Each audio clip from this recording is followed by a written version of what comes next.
Bugün 12. ayın 17. günü bizden merhum liderimiz İsa Yusuf Altınk'ın vefat bolganlığının 25 yıllığı münasebeti bilen Dünya Uygur Kurultayı'nın urullaştırılışında İsa Yusuf Altınk'ını hatırlaş yığını hazır resmi başlandı. Bugünkü bu yığınımızda 21. əsrdə ötken Uygurlarınki 20.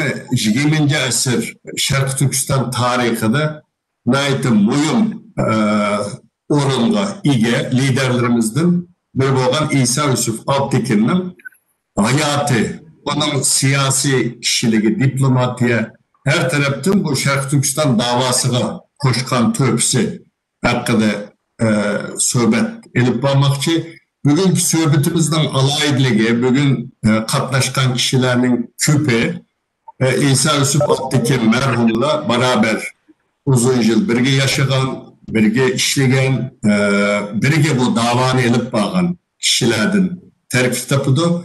Çünkü ben yığın başlaştım burun aldı bilen bu yığınımızdan içiniş sözünü kılış için Dünya Uygur Kurultayı'nın reisi Dolkun İsa Efendi'ni sözge teklif kılımen. Ondan keyin sohbetimiz program boyunca başlaydı. Merhaba Dolkun İsa Efendi. Assalamu alaikum aziz vatandaşlar. Bugün diyen Doktor Erkin Ahmet dep ötkendikidek merhum liderimiz İsa Yusuf Altınk'ın efendimizin vefatının 25 yıllık hatır günü.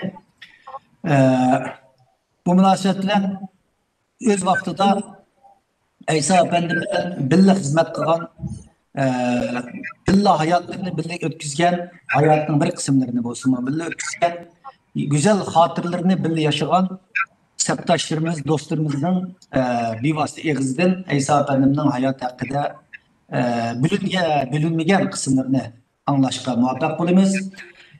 Doktor Erkin Ahmet Efendim dep ötkendikidek İsa Yusuf Altınk'ın 20. əsrdə Şərq Türkistan Milli Azadlıq İnqilabıға iz qaldırğan və bununda mühim rol oynayan 20. əsrdəki Uygur tarixində tamğısı olan bir şəxsiyyət pozisiyyəti bilən bizim yaxın zaman Milli İnqilab tariximizdə mühim orun tutudu.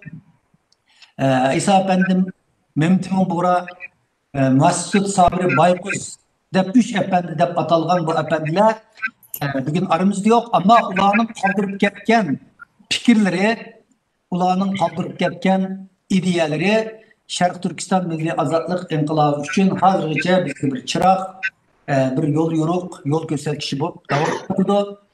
1949 yılı Şərq Türkistan Xitay Komünist hakimiyetiga maruz kalan ki bu 3 efendilerden Mesut Sabit Baykuz Efendi vatanda hep kalgan ama Mehmet'in Bora Hazretim bilen İsa Yusuf Altınk'ın liderlerimiz Şərq Türkistanlık muhacirler bilen birge Hindistan'a hicret kılıp 1953 yılı Türkiye'ye yerleşiyordu.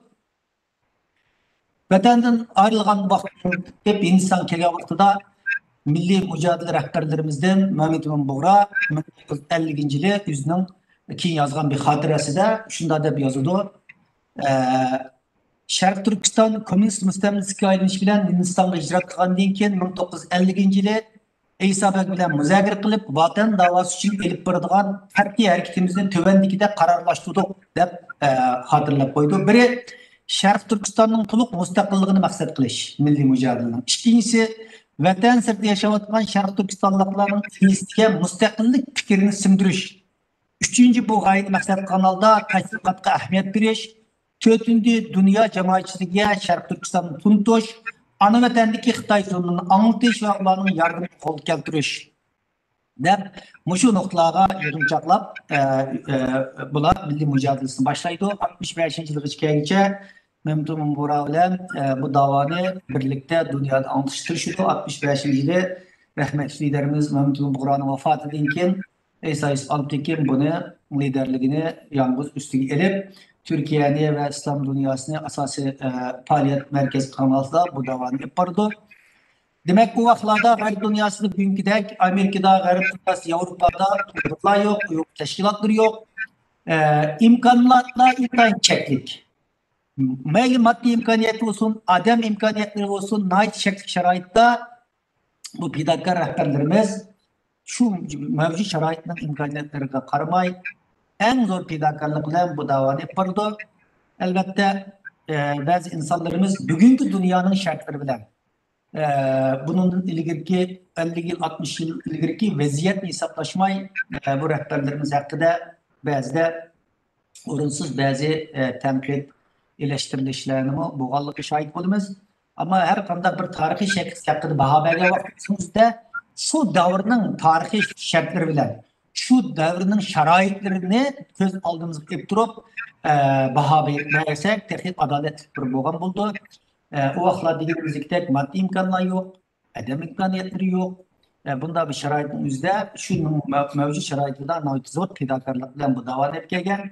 Bunların en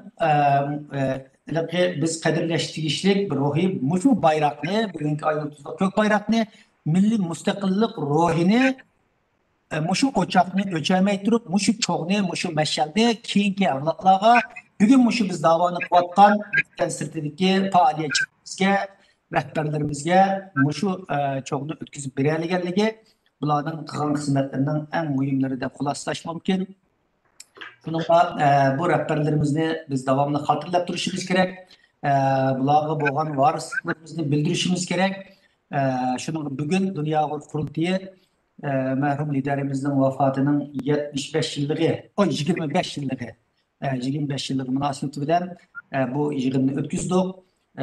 Bu yığınımızga bugün iştirak kılan şahitla Aysa ben bilen zamanında katiplikini kılan bille mücadele nurgun kıyıcılıklarını bille ötküzgen teşvikat hizmet yardımı boğan kıymetli ustazlarımız var, faaliyetçilerimiz var, dostlarımız var. Hatta yüzün oğlu Elgar Alptekin hakimiz var. Şununla ait kızıkarlık bir söhbet buldu da oylayman. Şununla bugün bu yığınımızı katlaşıp gelgen meyli sözlü güç bulup meyli anlıqıcı katlaşkan bütün yurttaşlarımızga salam ve hürmet bildirmen. Rahmet.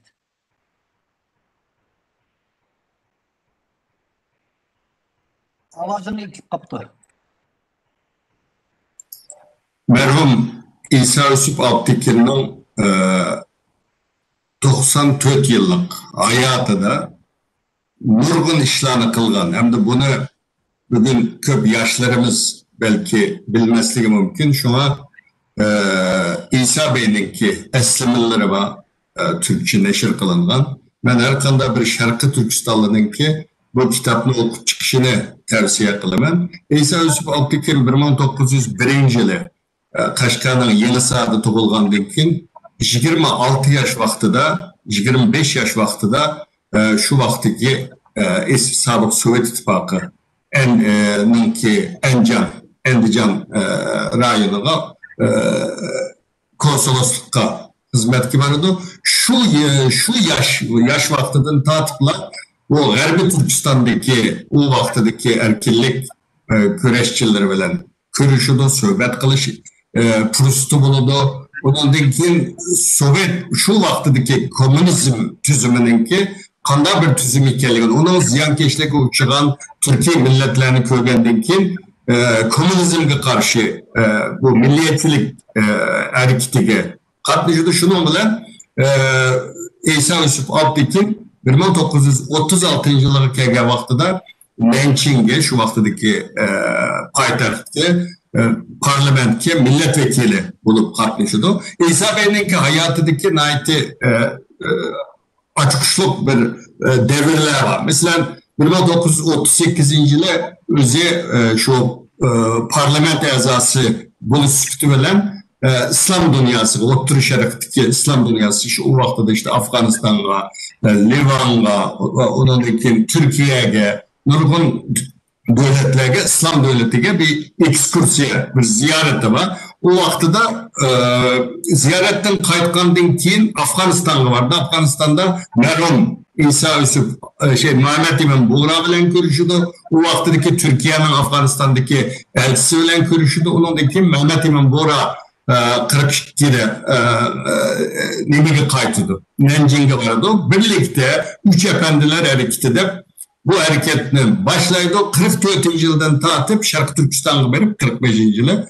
Bu yerde jurnallarını çıkardı, konferanslar verirdi, Yusuf Kasacı kütüphanesini kurdu. Bu faaliyetlerini anlatıp tüketkili olmaydıgan nurgun Uygurlarınki Şarkı Türkistan'ın müstakillik için nurgun faaliyetlerini kıldı. Onu biz bu cereyanda yine anlatımız. İsa Yusuf Alptekin 1949 yılı Komünist Xitayla Şarkı Türkistan'ı besip algandan keyin Hindistan, Keşmir arkalık 1952 yılda Türkiye'ye keldi. Türkiye'deki chet eldeki mücadele tarihi 1954 yıldan tatip Türkiye'den başlaydı. Mehmet Emin Bora bilen birlikte. Şunu biz bu mücadele tarihini şahitlerden anlayımız. Anlaştım burun ben yine kayta merhumunki ayılı onadaki merhum Arslan Alptekin hemmisininki yatkan yeri cennette olsun deyme. Ben İsa Bey'den uyudu ben kaçka yok okudum bu kaçka yenkege vaxtıda meni yok okudum bir skepto degendin keyin bir körüssem depti biz hoşna naye. O vaxtda Yenisa bilen yokuğu burun bir naiydi keyin ayrılıp diken.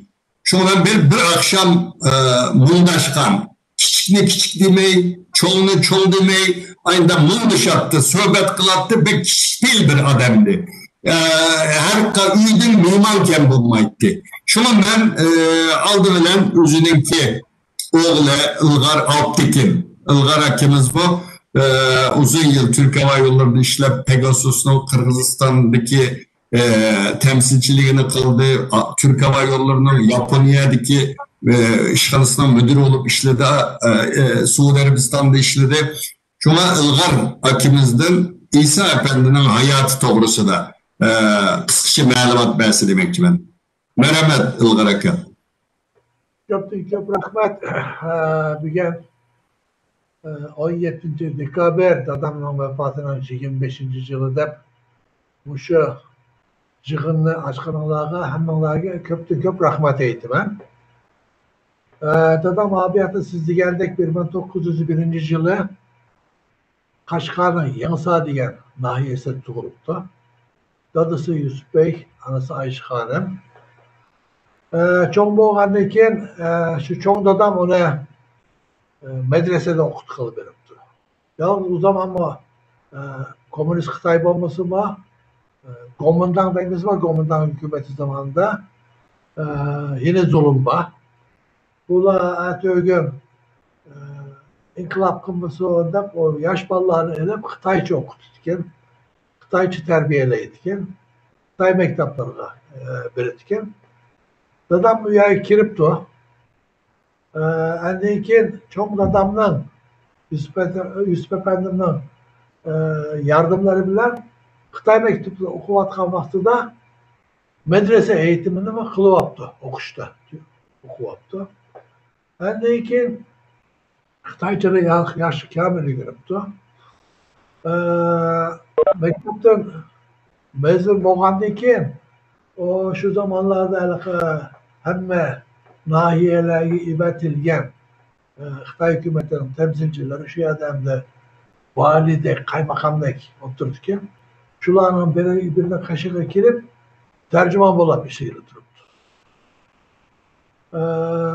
Bu vergi aldığın vaxtıda, vergilerindeyimiz biz bac aldığın vaxtıda naitte, kıynaytıken hemşerilerimizde adam hasta onda kımalı, bu kalkına kapı koymalı, bir inkılap çıksın, mesulü silip oluşlarından o besinini azaytıptı.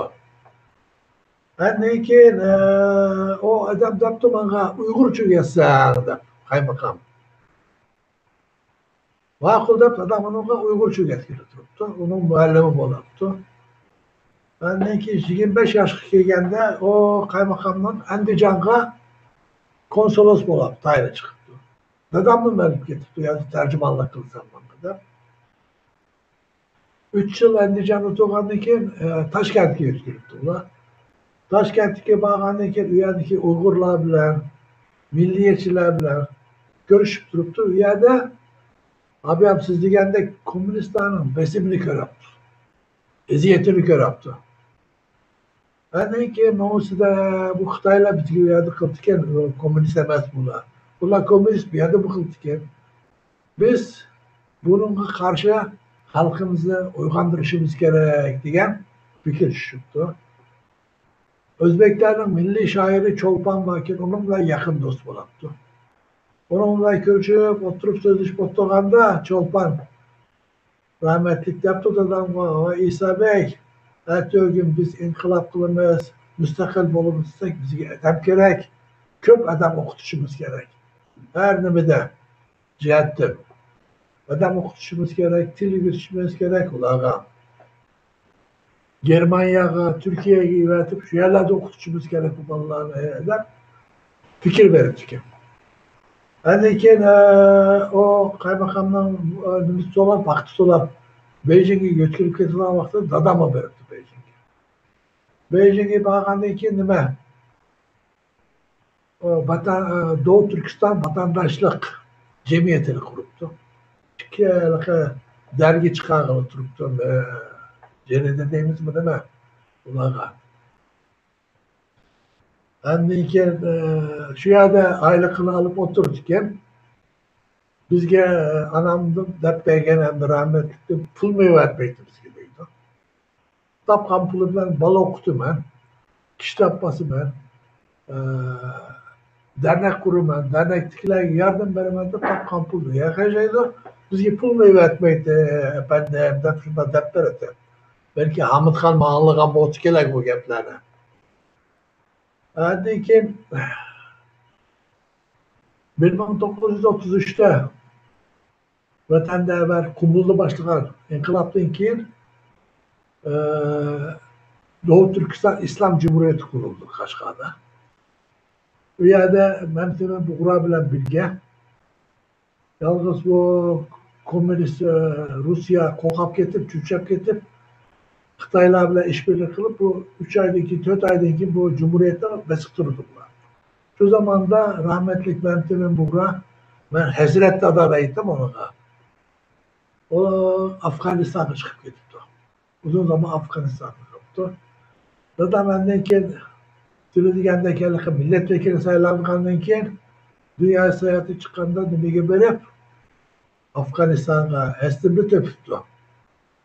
Nimaga Xitoychaga kelen bu yerda birga mücadele qilaylik.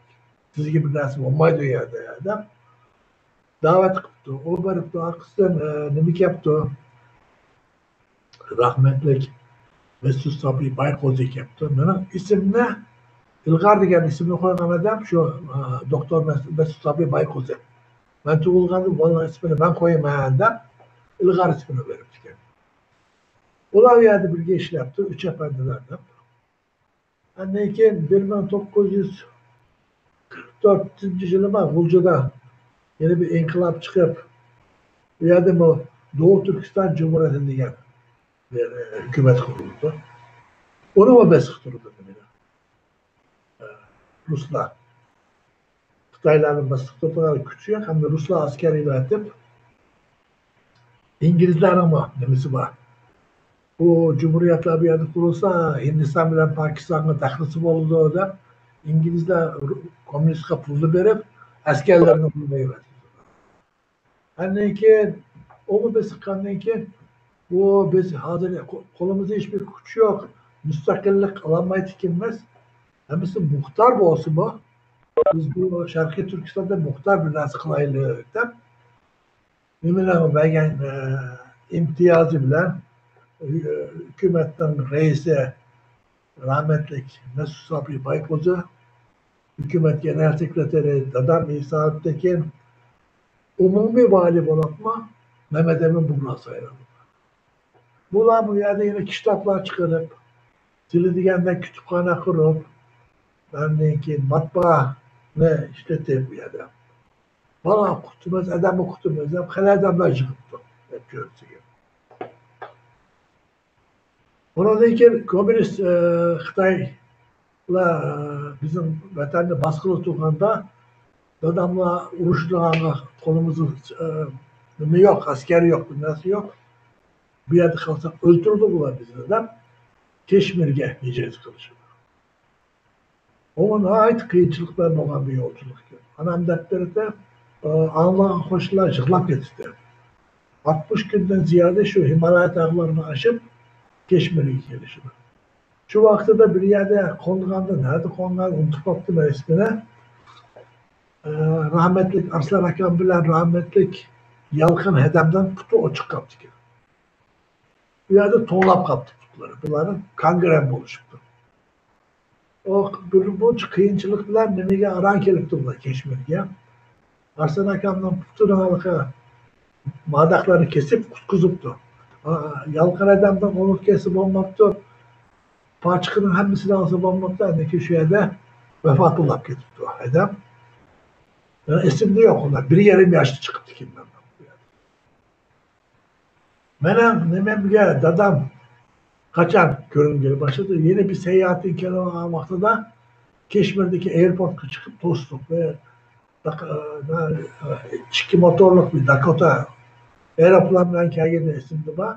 Şu zaman ha bu adam benim dadam ki dep dadamla tanışkan oldum. Ben de şu Hindistan'daki vaktimiz ama bizim öyle şu yaşlı çıkmaydı. Hemmisi tabak bergen, yatıdan yer bergen, okudum ben de tırışkan.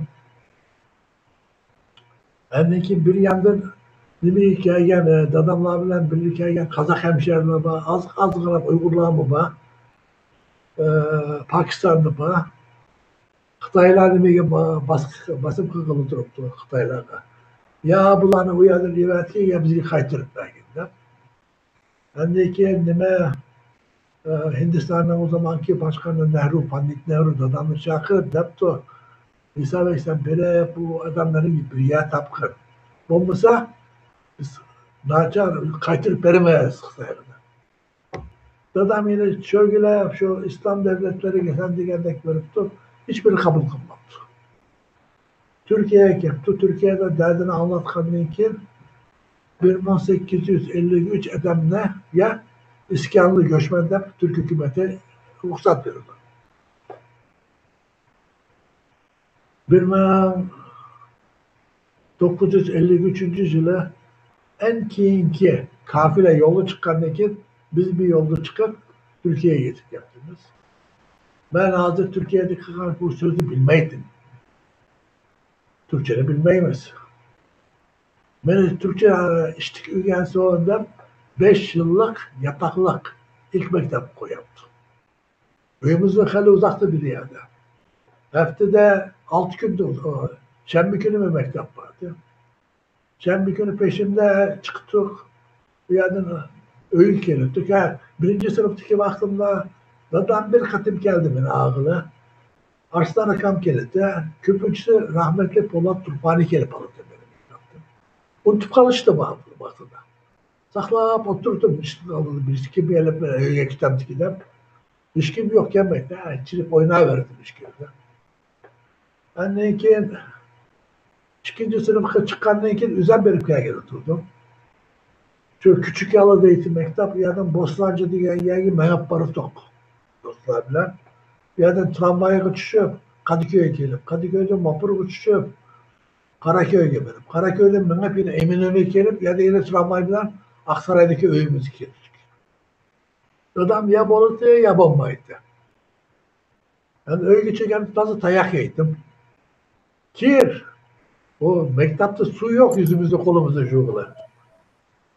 Koskımız aç kalsa aşkalının nan oğulap yiyip. Bakkal mı yok yapıyor. 5 yıl şundan gitti. Bir gün tuttum öyle. Ben de ki otura mektepte İstanbul'da oturdum. Her gün öyle hem de. Adam beni az gördük. Uygurçanı bilmektim ama Türkçe'ni nasıl kamil üyendim. Annenkin lisedeyken hem de nime? Yani lise baktığımda bir günü iş aramıştı. Bahçede oturumuz.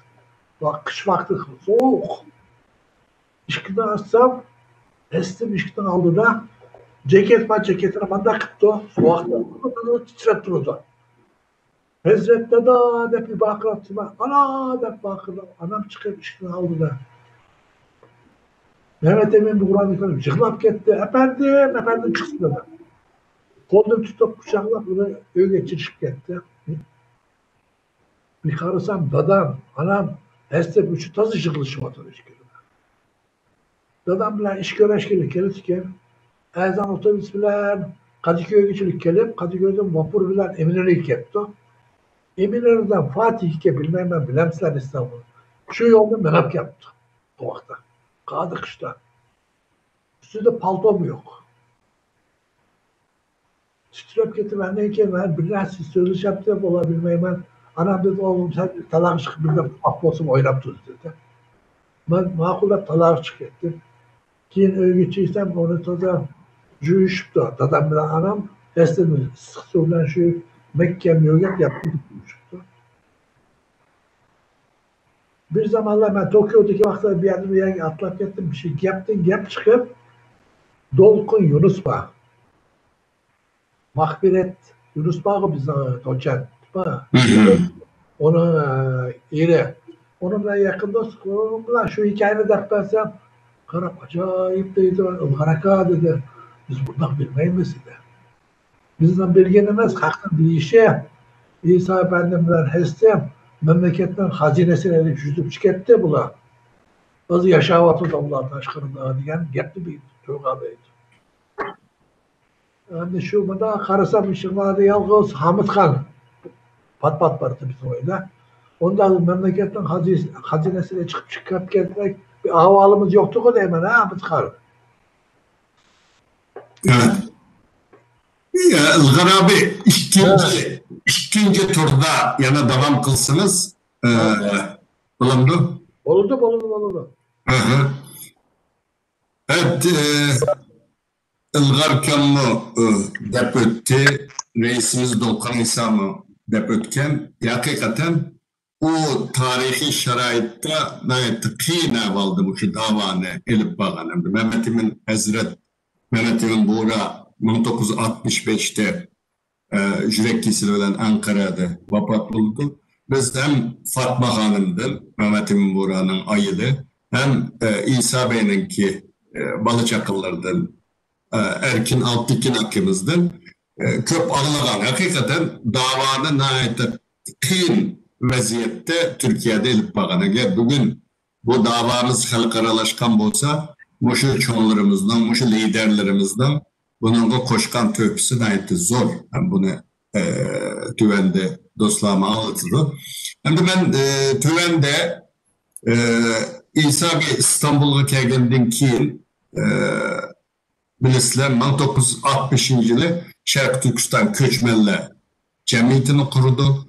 Keyin Şarkı Türkistan Vakfı'nı kurdu. Şarkı Türkistan Avazı deydiğen jurnalını çıkarıp hem İngilizce, Arapça, Türkçe, Uygurca, nurgun tillarda bu jurnal keyinki yıllargacha çıktı. Bunun köp emgek sürdürgen dünyadaki kişilerimiz bağrımızda.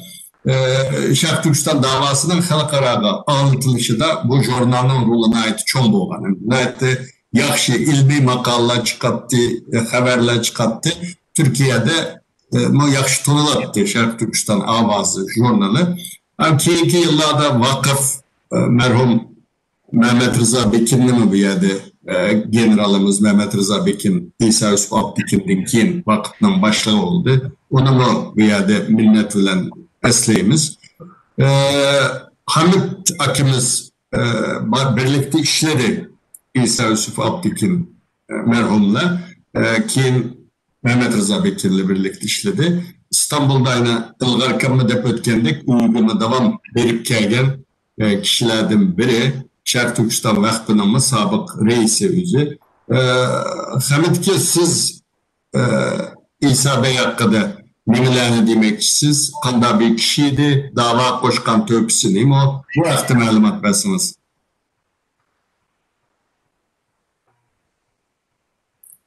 Mikrofonumuz ne için? Hamit mikrofonunuz için. Hamit abi. Mikrofonunuz için.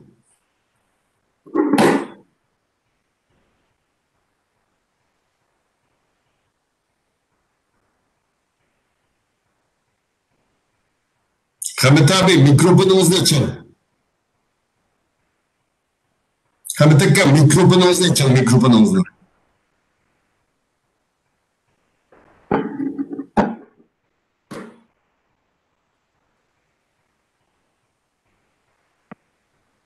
Tamam mı Emre? Tamam. Hem de başlam. Bu yığın katlaşkan bütün iştirakçılara köp salamlarımla, muhabbetlerimle, hürmetlerimle sunum en başta. Ve bu yığınla merhum liderimiz İsa Yusuf Altekin'in vefatının 25. yılı. Buna bilen bu esas yığınını kesetken, tertipligen Dünya Uygur Kurultayı'na reisi Dolkun İsa Efendim bir kiriş bir sözlüdü. Köp rahmet eytimiz. Bugün bu vesile bilen merhum liderimizin vefatının 25. yılında özüne rahmet bilen, minnet bilen esleyimiz ve aziz ruhiga dualarımızı yollayımız. Merhum liderimiz İsa Efendim'in hayatı ile alakalı İlgar Bek yakşı malumatladı badi. Köp rahmet. Biz bugün ettiğen bu İstanbul'da Xitay virüsü pandemisi boğallık için hem adam bek hava kılanmadık. Özara bir kança hemşehrimiz bugün ettiğende Topkapı Sarayı Topkapı mazarlığı verip üyede bir Yasin Şerif okup dua kılıp kayıttık. Bir kança 5-6 kişi hem adamki hava kılanmadık çünkü vaziyet biraz ağır boğallık. Onun için ben bugün Denizli'de çıkılan yeni ufak diye bir mecmua var. Sizin tanış milliyetçi dostlarım. Ular bir ay burun bu şu dergiye İsa Efendim'den 25. ölüm yılı için bir makal yazsam diyen idi. Ben bu makalını ula yazıp kendim ya ula çıkarıp da benim özüm idare kılgan Uygur Haber toruğa bunu koydum. Bunu neşir kıldık. Ben bu hayatının bek İlgar Bek bahsetti. Ben bazı bir özemden bu makalede yazganlarımdan bazı bir hususunu bir yerde bir esnaf ötmekçiyim. Birinciden İsa Efendim Mehmet Emin Hazretleri ve İsa Efendim Şarkı Türkistan siyasi tarihinde destek katıp dünyadaki keçerli boğan bu demokrasiyine yol koygan çetelde çünkü 1955 ile Tayyip'te birinci kıtım Şarkı Türkistan kurultayını toplagan ve bütün Şarkı Türkistanlıkla o zamanda Arabistan'da 20 bin kadar Uygur yaşavatkan ulanınki imzası bilen her ikisi Türkiye'de eş başkanındaydı koş başlık tarifi bilen bir koş başlık da bir yetki belge yani salahiyet belgem bu bir. Ve hazırlık kadar bu şu kurultayla devam kılıştık. Esle şu 1955 yılda Mehmet Emin Hazretleri ile İsa Efendim toplanan şu Şarkı Türkistan Milli Kurultayı'nın bu devamı. Bu mesele. İkinci İsa Efendim Mehmet Emin Hazretleri en mühim kılgan işlerden birisi vatan için vatandan ayrılış şuarı bilen Türkiye'ye gelip yerleşkenden keyin Şarkı Türkistan'ı ve dünyadaki Şarkı Türkistan davasını başlatkan kişi her iki liderimiz Türkiye'de başlatkan. Mehmet Emin Hazretleri vefat bolgandan keyin İsa Efendim bu bayrakını öz aldığı öz beşiği ilip vefatına kadar bunu devam kıldığı bu vesileyle tekrar özüne rahmet dileymen. Ben bu makalamda bunu uzun özen bilginimce biraz demilde yazdım. Ben bir mühim tespitlerimde bir yerde ortaklaşmak isteyim. Birinciden Türkiye'de İsa Efendim üye bir dergahtak yani köngülükken dostluğuna bereketlik hem madem kaçan bahsi üyeye kaçan basa işki o çok dostunu kenarı her adam bilen erkin Ahmet Efendi biraz evvel dep öttü. Küçük değildi. Çoğu bilen çoğun, küçük bilen küçük, bay bilen bay, kembağal bilen bekal hiç kimle ağrımaydı. Çoğule bay kişiydi. Bunun için bu pek mühim bir narsa, bir insanın, bir lider olan bir insanın şu davanı lideri olan bir kişinin şu liderliğini, şu davanın özünü, şu davanın ki pişuvası, dep işi pek mühim. İsa Efendi hayatı boyunca özünün Allah'ın Şarkı Türkistan davasını özüge bir vazife kılıp belgelikine işencisi battı. Çünkü vefatıdır. Birkaç gün burun biz Paşam ve İstanbul'daki çoğu yurttaşlarımızı ziyareti badık. Öyde şu ahırkı külleriydi. Şuraya da yetiştikken şu sözlavatkanda Türkistan'da bu şunda sözlavat etti. Yani gap kılga baktı da.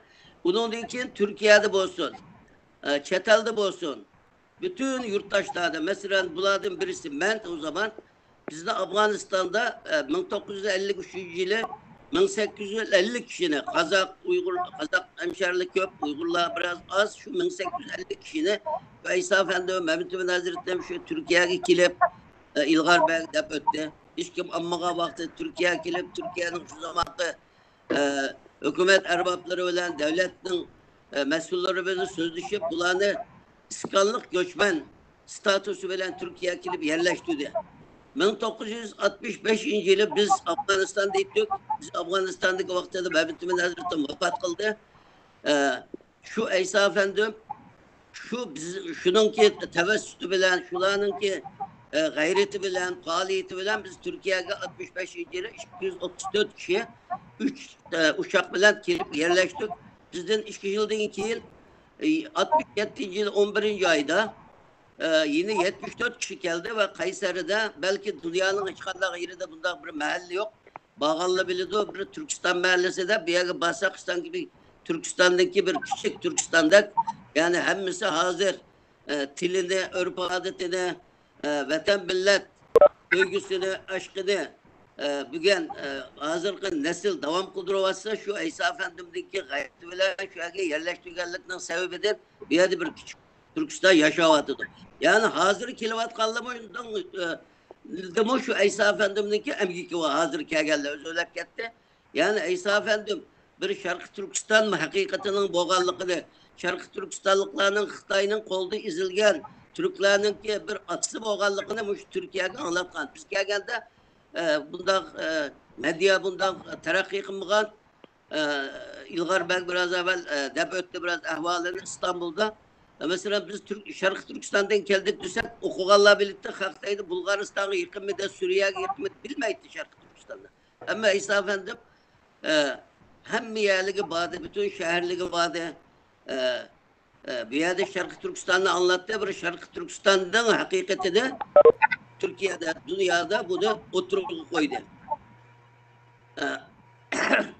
Bugün Türkiye'ye gelip yani bütün dünyada ilgisiz, çaksız, vatansiz kalan Uygurlarını Türkiye'ye yerleştirdi. 69. yılda şu 53. yılda Hindistan'da kilenme kalan yurttaşlıdır yine 100 kadar hemşehrilerine ilip yerleştirdi. 77. yılda yine merhum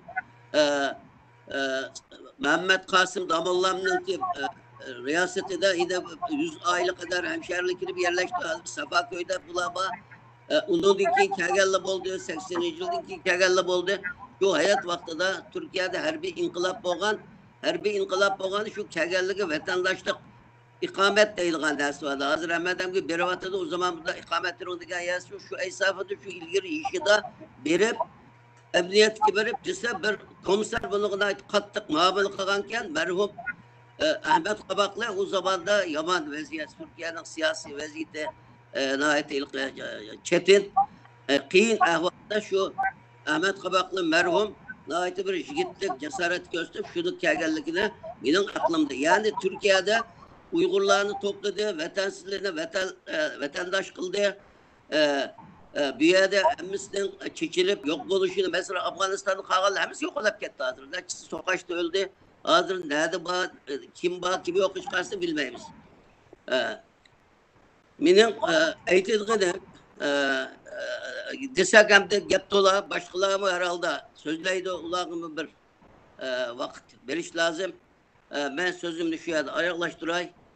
Merhum liderimiz İsa Yusuf Alptekin'de Fatma benim anımız ne bu vefatı da yine tekrar rahmet ve minnet ve derslerimiz yatkan yeri cennet olsun. Rahmet.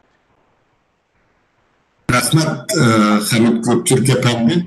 Hamit akımızda depute İsa Bey hakikaten Türkiye'de Şarkı Türkistan davasını nayeti yaxşı anlatıp ben hiç unutmayayım 1993 yılı ben Şimali Cyprus Türk Cumhuriyeti'ne bir jığınga qatnaşıp badım, ilmi mahkeme jığınıga.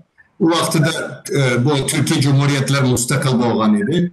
Bu yerde profesörler vardı, çok alimler vardı. Kazakistan, Kırgızistan, Azerbaycan, Türkmenistan'dan kelgen. Ben de okulucuydım o vaxtıda. Doktora okuvattım. Bu yerde emma adamlarla tanıştı o da dedi. Bu dedi işte Kazakistanlık profesör, Kırgızistanlık profesör.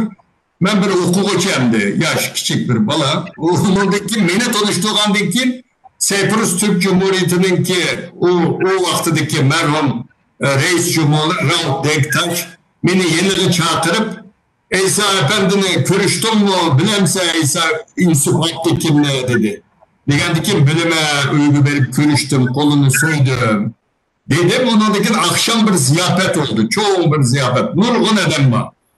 Yani o yerde tanıştı o dememizde. İşte Şarkı Türkistan'da benim ismim çıkan dekin lan bütün zaldakiler İsa Başbu deyip İsa Yusuf Alptekin'in ismini de o yerde alkışladı. Ben pek tesirlengendim. Hakikaten Türkiye'nin bütün vilayetlerinde yavru vatan degenimiz Cyprus'ta bu Şarkı Türkistan meselesine ait yaxşı tonutken. Tüvende bu Ömer Kalan Bey, Dünya Uygur Kurultayı İcraiye Komitesi'nin ki reisi özü. Ömer Bey bu uzun yılı İsa Bey'in yerinde işlegen, birge Ankara'ya gelgen, Türkiye'deki devlet erbapları bilen köpketim birge görüşken, o esnemelerden bizge biraz ağrıyalı anlatsa. Merhamet Ömer Bey. Ömer Bey. Evet. Ömer Bey. Rahmet. Buyurun. Erken efendim köp bunu uyuştuğunu uyuştuğanlarga köp rahmet. Allah İsa Efendim'ni biz 25. ölüm eslavatımız yatkan yeri cennet olsun. Muhammed abim dedi Fatma Hanım'ın yatkan yeri cennet olsun. Allah ulanın ruhunu usat kılsın. Hem de İsa Efendim ben 1980. yılı İsa Efendim ile görüşken Afganistan'dan kelgen çağda şu biz bir Mecid Çağatay'da bir akımız vardı. Şu İsa Efendim beni anlattı ki ben o çağda ben bu Afganistan'da nurgun işler aralışıp şuna kelip bir yerde gep şu. Desek başında bir balık yaptı.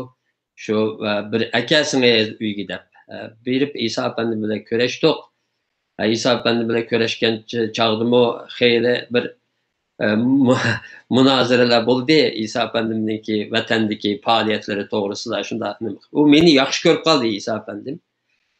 O şunçalik yaş durup bunda nime kılgan geplerini kıssak mı naiti şunu doğru düşünüp İsa Efendim şunun bilen bana karşı bir özününki bir naiti bir kızgınlığı boldu. Şunun dikinze Muhammed abi o kinde kelip İsa Efendim'nin yerinde Hamid abi işledi. Hamid abi onun dikinze kayıtıp ketiş nimesi de boldu Kayseri'ye. Ketkenki zaten Hamid abi meni kelip bir yerde Muhammed abiye yana bir ketim rahmet etme şu İsa Efendim'ninki nimesi bile tavsiyesi bile bir gün akşam ben Safaköy'de ettim kelip meni apırıp üniversiteye giriş için üniversite kursuga apırıp şu Hamid abi yazdığan temini. İsa Efendim için de depti ki şu Ömer Bey'ne apırıp şu kurska üniversite tayyorlıq kursiga yazdırıp koysunuz deb kelip Hamid abimni yazdıgan hazır müyadımı yani müşahidimi yani bir ketim ben minnettarlığımı bildirme Hamid abi. Ketgendiki İsa Efendim beni çağırıp uyga. Dedi ki Ömer Bey oğlum kelip muşundaq manga siz yordam qilsangiz. Muşu kelip giyist o'qib bersangiz ba'zi nimalar bor. Siz shuni yezishga nimaga manga yordam qilsangiz deb. Men u chaqda men yana bir nima men shu Uyg'urcha yezishni shu İsa Efendimning endi o'rgandim. Burun Afg'onistonda biz shu Konilik bilan yozatdik albatta Afg'onistonning kelimesida. Shu İsa Efendimning endi o Uyg'urcha yezishni o'rganib shu İsa Efendimning xatlarini yoki xat avasa shu xatlarini yozatdik. Shunday qilib İsa Efendim bilan bu bizningki shu birga ishlashimiz boshladi. 7-20 yılga kadar İsa Efendim bilan birga ishladik. Birga ishladim. Keç gündüzligidek bulduk. Çünkü uyga baratdık. Bazı bir uyda ben konup kalatdım İsa Efendim'ninki. Fatma Hanım'ın nurgun bizge yardımı boğan şu çağda. Hem de bayam emmesi dep öttü hem de. Dolkun Dünya Uygur Kultu'nun reisi Dolkun Efendim bu dedi. Ama insanga şu bulungan şarait, zamanla karab baha verişimiz gerek de. Hem de İsa Efendim'ninki vatan içinde halkımızga yordam qilish, xalqimizni qutqizish uchun elib qo'ygan faoliyatlar haqida nurg'un talash tortishlar mavjud. Ya'ni u to'g'ri o'tmadi, emasmidi deganimda. Lekin bayam Dolqunmi deb o'tgandek, bular vatan sirtiga chiqqandan keyin ham Mehmet Emin Bug'ra bilan birga va Sharq Turkistonning mustaqilligini asos o'zining g'oyasi qilib bekitgan. Shu g'oyasida İsa Efendim hiç tevrenmey minib, şu mustaqillik bayrağını götürüp, şu mustaqillik meş'elini götürüp, en ahirki ömrügeçe bunu düşemey koludan başka nesillerge ötküzüp verip, onundikin bu dünyadan ayrıldı. Bayam Hamid abimi degandek, en ahirki günlerdi mu İsa Efendim şu vatan milletninki gipini kılıp bu dünyadan öttü. Çünkü İsa Efendim'nin başka gipi yoktu. Silam berip hemminla köreştinler İsa Efendim bile. Basanlar köreşsenler başka hiç kandak gap olmaydı bir yerde. Vatanninki gibi oldu, milletimizin gibi oldu, kandak kuzuş meselesi müzakere kılındı, şunu bile öttü. Ama İsa Efendim'ninki ve Türkiye'ye çıkanın kinki şeraiti, siz başka dep öttünler, Hamid abim dedi, siz mi dediniz, Türkiye'de bu meseleyi tonuştu diye. Ama bunu dünyaya tonuşturuş imkanı bulmadı İsa Efendim. Çünkü bunu bu yaşlarımız, İsa Efendim'nin devirde bulmağalla bunu yaxşı biliş gerek. O çağda ne insani cihetten bir küçümüz battı. Hiç kanda İsa Efendim'nin yanında bir okuyan bir adam yok. O çağda Türkiye'deki halkımızın ahvalı müşüktü. Hem de şu Hamid abi en şu çağdaki en ilgar insanların birisi. Şu nimeni tüketken. Şunun ki İsa Efendim'e yardımlaşken. Başka İsa Efendim bile bu yolda menip bu davanı bile ilip bardığan insan mı yok? Şu bizni bir neçe yaşlarını İsa Efendim şu yeni ekilip bu yerde Abdülhamit Avşarba, Tursun, İgünba, Muşula bizni ekilip şeye terbiyelep şu muşu yetiştirişken. Yani şu çağda küçükken bir imkan 80. yıldan kim başlagan? Şu bayam dep ötnüngla bir nimeni unutup kaldığınla Şarkı Türkistan Vakfı o İsa Efendim 80. yılı başlagan çağda Şarkı Türkistan Medeniyet Merkezi dep başladı yani. Neşriyat Merkezi dep o nimeni vakfını birinci başlagan. Şu iktisadi nayet kıyınçılıkla battı. Hiç kandak bir iktisadi cihetten bir yardım yok. Şununla nurgun kıyınçılıkla düş geldi efendim. Şununla bu meseleni halkarağa anlatış. Nimege İsa Efendim 10 dakika mıydı bunda kalk şöyle kılıdı. Kim bile kılıdı. Payız pulu bile kılıdı diyenimni insanlarımız yaxşı oylap baha veriş gerek dep oylayma. En kıskısı bayam İlgar abimi dep ötti. Mehmet Emin Hazretimninki o hikayesini ben burunmu anlagan. Şu kandak kıyınçılık falan kelip şu Ankara'dan kelip piyade nereden nereki mangallığını. Biz mu İsa Efendim bile billen şu 83. yılları mesela jığınga barattı İsa Efendim bu elake Türk Edebiyat Vakfı'nınki merkezi vattı bu Cağaloğlu'da. Şu yergi berip şu Mehmet Ahmet Kabaklı'da şu nimenki o'rnatdi şu yerde her haftada jig'ini ichilat. Berip ataydan barat tuyadi berishiningki maqsadi şu bir eg'iz gap qilib so'z elib Sharq Turkistondagi vaziyatni, Uyg'urlarningki vaziyatini şu yerda anlatishdi. Şu yerdan biz Moşo nimagacha Oqsaroygacha piyoda kelatdik. Chunki Oqsaroyda minibus vatdi, minibusga minib, nimaga Baqirko'ygacha minibus bilan berib, Aşağıdan endiki u yoqqa mangadigan minibus yo'q, nimaga Ataköy'ga anandikinsa taksi bilan bordik. Ya'ni shu pulni tejash uchun. Yomg'ir yig'ib ketadi ba'zilarda. Yomg'irda qolatdik ba'zan, shu Jalo'ldan Oqsaroyga piyoda minib kelib o'shanda ma'lum. Mushu sharoitda da'vo ilib borgan gap Isa Efendim. Shuningga bizningki boshqa qarindoshlar yana nimalarni anlata, men anlatmagan yanlarni. Anandan keyin men hamda Isa Efendimning eng menda cho'q qoldirgan ta'siri Isa Efendimninki Türklarda aytadi nozuklik, nozuk, kiborligi hamda. İltifat bilan so'z qilishi, bir insonni bayansam deb o'tdim ranjitmasning sirtida meni masalan men 7,5 yil Isa Efendim bilan birga ishlatdim. Meni bir qitim Ömer deb baxmadi. Ömer Bey o'g'lim deydi, hamda. Shunchalik bir nazokat bilan gap qiladi. Uningdan keyin salofati bir davlat adami salofati bor Isa Efendimda. Men bayon deb o'tdingiz, siz davlat boshliqlari bilan kurashgan chog'da men birga bo'ldim. Masalan Süleyman Demirel bilan kurashdi, nurg'un suhbatlarni qildi. Men birga borgandim, o'sha nima deydi? Anqaraga ziyoratga borgan chog'da. Shu bunda qarasangiz hamda Isa Efendim bu bir devlet adamı bilan bir reisi cumhur reisi bir devletning ya bosh ministri bilan gaplashgan chog'da ikkisininki mushu talaffuzi ishlatgan kalimalari bu iliq muomala bir-biriga bo'lganida ikki davlatning reisini ko'ratdim men. O'zim ashning bilan naaytiliq faxrlanib ketadim. Bizningki bu mana bir mushundaq bir davlatning reislik bir insonimiz bor. Allohdan hech qanday kelishilgan bir yerini ko'rolmadingizda hamda. Mushundaq iliq aloyidiliklar bor hamda Isa Efendimning. Bu nayti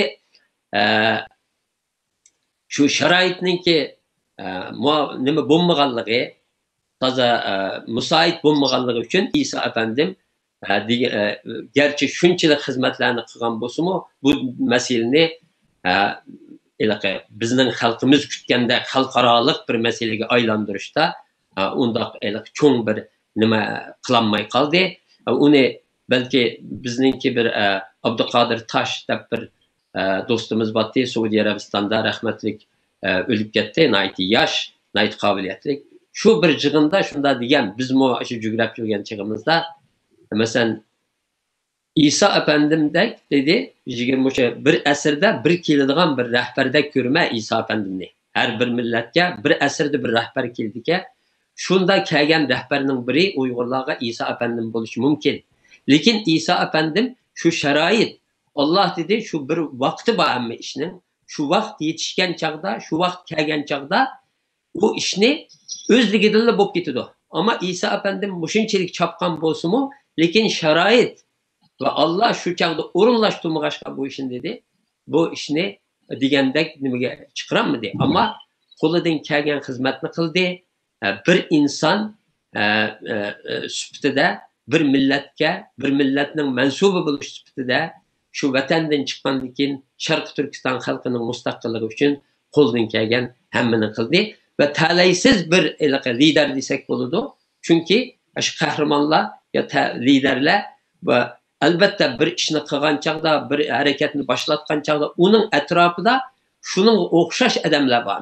Bir lider chiqadi, lekin atrofidagi odamlarningki bu shu liderninki nimasida saviyasida insonlar bo'ladi. Bir da'voni amalga oshirish uchun. İsa Efendimninki undaq bir imkoniyati bo'lmagan, shundaq o'zidan nayti nima İsa Efendimning hatto nima da'vat qilganligini to'liq tushunolmaydigan insonlar bilan birga bu davoni vatan sirtida da'vat emas, bu davoni elib berish majburiyatida qolgan. Rahmet Ömer Bey. Evet.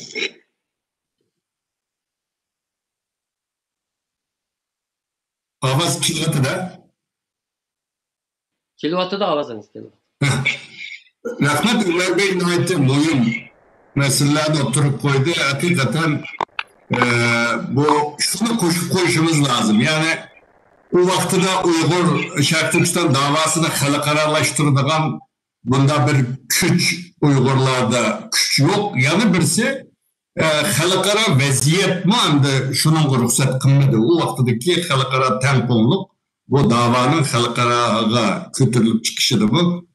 Muvafık emesti tursalgılar battı. Bunu mu koşup koşumuz lazım. Yani Ömer Bey nait mühim bir gepini dedi. İsa Bey nait salapetlik, sipahi, kelişken bir devlet erbabı, bir adam pehirlengidik bir kişiydi. Bunu bu Demokrat Parti'nin kurgucusu, parlamento azası Azırma hayatta Allah uzun ömür versin. Rasim Cinisli'nin devrimizin hafızası dediğim bir eslemesi ilan kılındı bir kitabı. O kitapta İsa Bey doğrusunda bir küçük bir gap var. Bek mühim. O yerde deydi. İsa Bey kelgendikken İstanbul'da Tarlabaşı diye yerde bir mimarxanaga düşüdükken. Mimarxanaga düşkendikken bunda Türkistan'dan bir lider kepti bir kürüş kileyle de barıdı. Bağandikken elbette bu İstanbulluk olgandikken kanlısı da bu Türkistan'dan kelgen olsa bunda bir kişi buluşu mümkün de biraz bunda oyundan barıdıkken. Bağandikken karısı gep söz cayıda kiyim kiçik hem mecatten salapetlik bir lider aldınız dedi. Biz manda bir kişinin köyde o mimarhanede de o eslemesi de o kitapta bunu deydi. Hem de Tüven'de bu İsa Bey'inki işte Ömer Bey aldı veren İsa Bey'in yanında işledi, Hamit Akı işledi. Bunlardan keyin 90'lı yıllarda yani bir yürüyüş yaşla Şarkı Türkistan'dan Türkiye'ye gelişki başladı. Bunlardan birisi Ferhat Muhammedi, Dünya Uygur Kurultayı'nın muavir reisi. O vaxtlarda gezip çıkardı. İsa Bey'in yanında birkaç yıl işledi. Ferhat Bey'den bir anlasak İsa Bey hakkındaki eslemelerini siz ne demekçi? Rahmet Doktor Erkin Rahmet efendim. Aldı bilen merhum liderimiz İsa efendimge, anımız Fatma Hanım'a, merhum akımız Arslan Alıptekin efendimge Allah rahmet dileymen, makamı cennet olsun. Ben İsa efendimden namını tunca ettim. 1985 yılı ben üniversitesini bitirip bu atanmış Şincan Halk Radyo Stansiyası'na jurnalist olup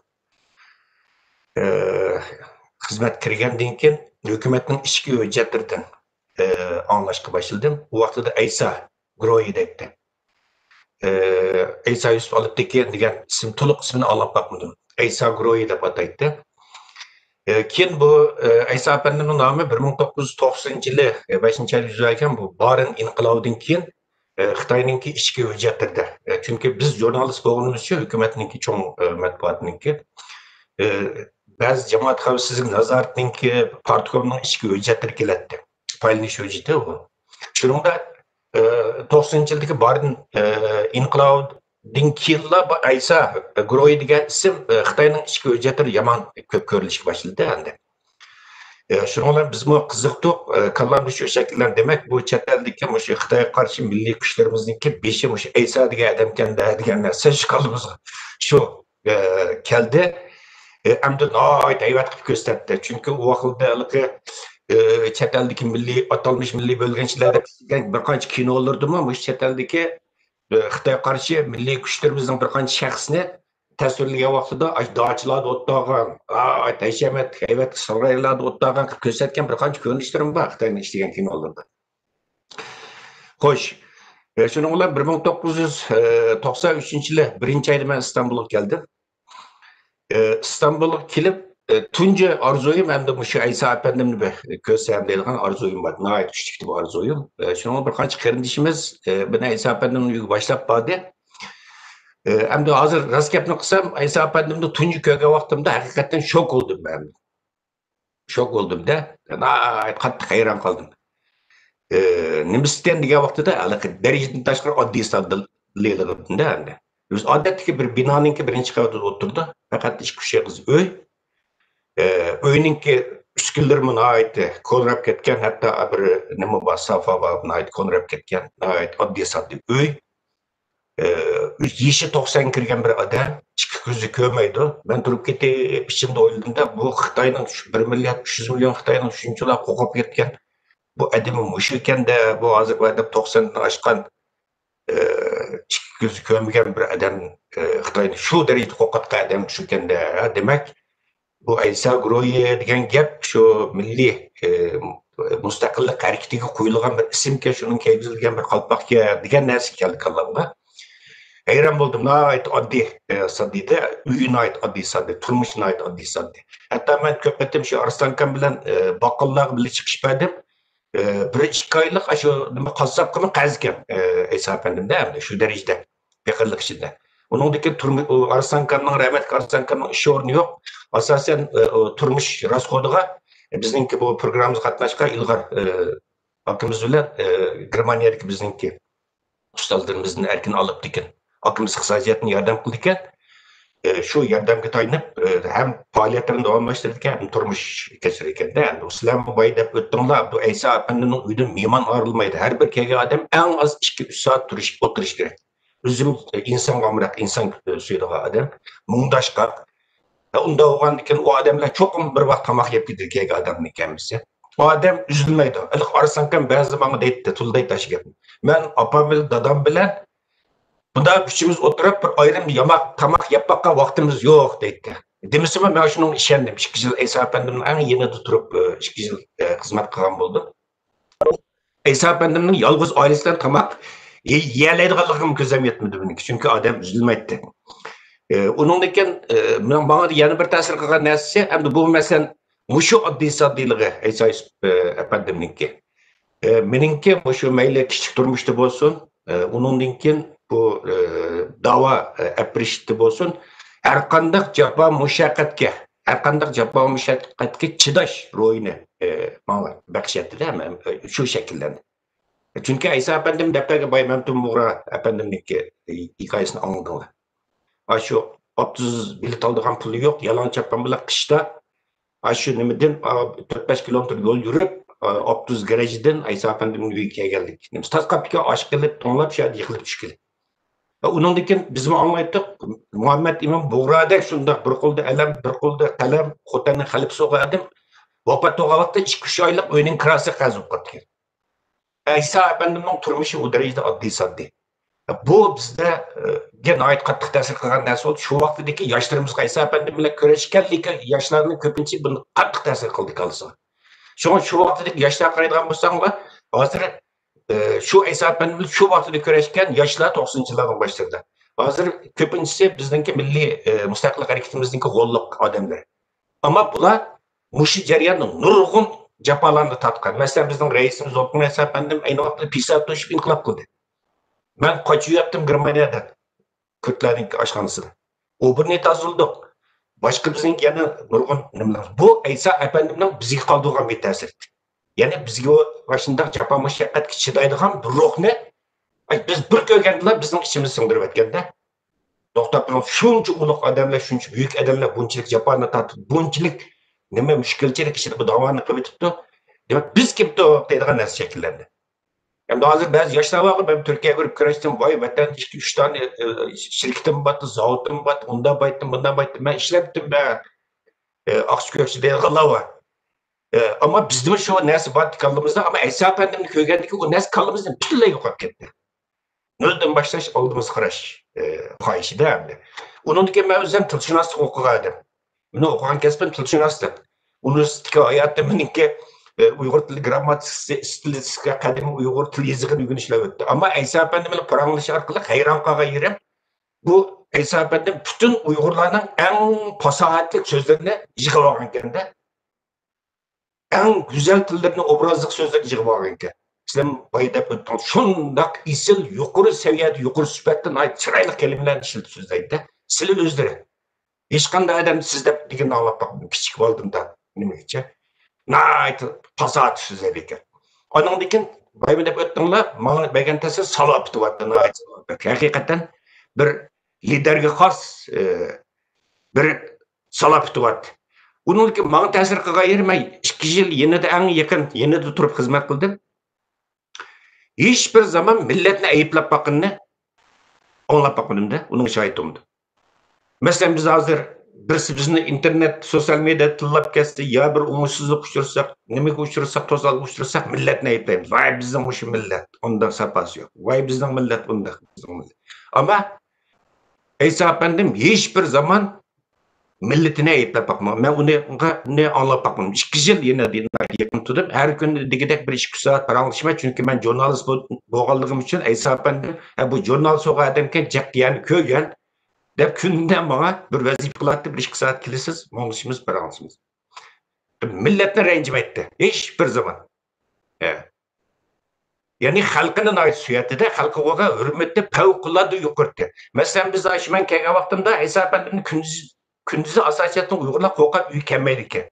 Nima degan vaqtida u vaqtida chegarani ichib etgan Uygurlarning ko'pinchisi Xitoyga berib mol kelib mol dedi-da. İsa Efendimning uyiga borganini ko'rib qolsak, Xitoy milimizni tatib oladi deb ko'pincha odamlar bormaydi ekan. Ba'zi kishilar qolib bordi. Soat 11-12da kelib, g'ibbidan kelib, o'g'irliqchi ancha-muncha so'zlarni nima qilib yo'qlab ketadigan insonlar bordi, ammo asosiyatdan odamlar o'z qechishga başladı, o'zini qochirishga boshlaganda hamda. Chunki shu turmushning so'g'dining kelishlik bilan boshqa qilgan ish yo'q. Uyg'urlar asosan tijorat bilan shug'ullanadi va Xitoydan mol oladi. Shuningdek ranjimagan İsa Efendimda hech bir Uyg'ur ranjimagan. Bu odamni haqiqatan ta'sirlantiradigan bir ish. Ondan keyin bu İsa Efendimniki bir xislatini yaxshi ko'rdim. Liderga xos bir xislat. Bu İsa Efendim men bu gapni qilsam, xalqlar suiiste'mol qilib olarmikan, buningdan foydalanarmikan, buningdan xarakterini boshqa burab ketarmikan demaydi. Ammo tarix hodisalarni to'g'ri so'zlaydi o'zining beshikdan o'tganlar. To'g'ri deydi, to'g'risini so'zlaydi. Herkes uni mubolag'alashtirmaydi. To'g'risini so'zlaydi. Shunga hozir nurg'un odamlar shu İsa Efendimning yozgan aslimisidagi qilgan so'zlariga ba'zan tutib olib turib, demasiga ta'tir qo'yin chiqarayotgan insonlar bor hozir. İsa Efendim bu tarix sodiq qolgan bir odam. Bu tarixda nima uchun deyilgan bir gap bo'lmaydi. Bu tarix takrorlanmaydi. Bu tarix ketdi. Tarixiy shaxsdagi ba'zi vaqtda Baydulqin İsa Efendimni ayt yaxshi izolab o'tdi. Bu ayni vaqtdagi dunyo konjunkturi, dunyo vaziyati, dunyoning tamponi qiladigan narsa bor. Shu vaqtdagi tarixiy sharoit qarab turib, bavirishimiz kerakki, hozirgi vaziyat, hozirgi holimiz bilan deb bavarsak osonlar bu yerda qatarlashimiz. Ya'ni lider deyishga tushliq inson hayotida o'zini 2 yil yendan yaqin turib, bir o'zini lider deb anglab boqqanda lider deganini anglab boqqanda, ba'zi insonlar bor, lider falan millatdan dunyoda haqiqiy bir lider bir zaman o'zini lider demaydi.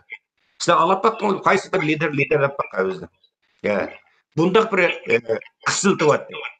Demak, bir yerde mesela İsa Efendim vakıf şehadet girişken Xitoy hükümeti kendi bir mezgilgacha toki 2000 yillarning boshlarigacha chet eldagi milliy mustaqillik harakatimizni İsa Groye, İsachilar deb atash boshladi. Bu Xitoyning bu payg'ambari yana İsa Efendimniki bir davoyimizdagi o'rnining naqadar yuksak, naqadar buyumli. Yani Xitoy uchun naqadar xatarlik, naqadar tahdid bo'lgan bir inson ishkanligida shu o'zidan ko'rib olib bo'ldi. Shunga bu yerda İsa Efendim haqiqiy bir men haqiqiy bir lider deb qarayman. Mayli salofat o'zining nurg'un alayliklari bor. O'ylab baqing 90 yoshga kirgan odamning tutilish qobiliyati 20 yoshli yigitlardan tutilish qobiliyati. Shu darajada yo'q. Zehnini shunda seni uçup Allah rahmet eylesin. Nima bir nima mush paratniki nimisini bir nima qo'shib qo'yay, aytib to'g'ri gap qildik. Hatta tarixiy nimalarda bo'lgan ishlarni shu bo'lgan shaklida hech qanday nimani yo'shamay İsa efendim ya hiç aşırmay, kemitmay, shu piti degan o'zim masalan o'ziniki aslimalari nima tarixi bor. Masalan Asir Doğu Türkistan ichida Mehmet Ali Taşçı yozgan kitap. Şu kitapninki yazılış jarayonida ba'zi nimalarni İsa efendim deydi, men yozib olatdim hamda. Andiki Mehmet Ali Taşçı keladi, Mehmet Ali Taşçıga beradi. Versek ba'zi nimalarda men hayron qolatdim-da, masalan de shu bo'lgan ishlarni shu ya İsa efendim bunda deyseniz bu bir xato bir nima bir xato bir tushuncha bo'lib qolmamdi haqda manda da'vatsiz efendim bu toza nima bo'lmadi bu yerda desam yo'q bolam shunda bo'lgan shuni da deyish kerak. Men shu piti deyman deb shu o'zininki tarixiy aslimisida bo'lgan ish ayni piti nima qilgan. Chunki shu chog'da shu sharoitda o'zi ishongan nima yo'lda mangan gap İsa efendim. Hamda xalqimiz gibi erkinlik nima qo'lga keltirish uchun undan yana shu chog'dagi qiyinchiliklarda bir nima dey. Masalan yig'inlarga boratdik. İsa efendim nima dedi? Protokol nimasida davlatninki masalan İstanbul nimasining protokol nimasida kirgan. Shuning har qanday yerdan chet ellik mehmon kelamdi, cho'ng odamlar kelamdi. İsa efendimni bular chaqiradi nimaga? Yig'inlar.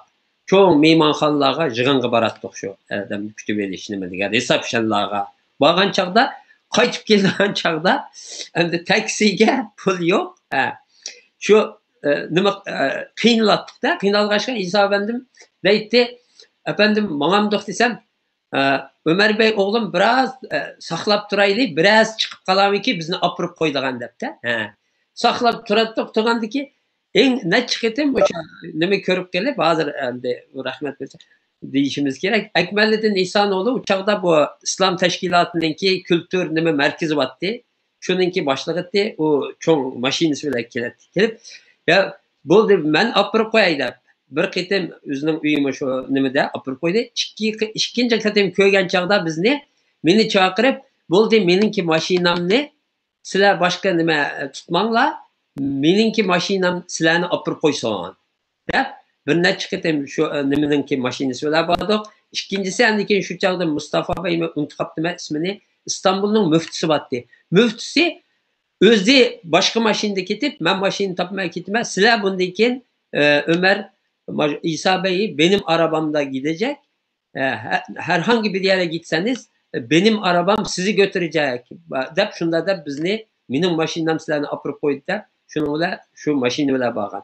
Hatto ishqa Ataköy'den avtobusga tushib Oqsaroyga keldik. Oqsaroyga avtobus bilan kelgan bir necha qatim kelib, lekin İsa efendimning putini dasib etib birsi shu avtobusda. İsa efendim puti og'rib ketib, shundaki voy bular mana bir apimi so'ramidi, putimni dasib etdi deb, shuningdan keyin biz bir taksi nimasi bilan so'zlashib, haftada ikki qitim, uch qitim shu akbilatdi. Mustafa Bey deb şoför botdi. Azan nimada u tatardi.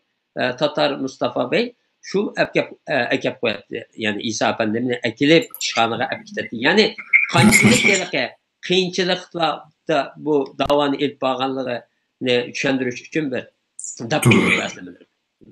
Rahmat Ömer Bey, Ferhat Bey anlamlarga ko'p rahmat.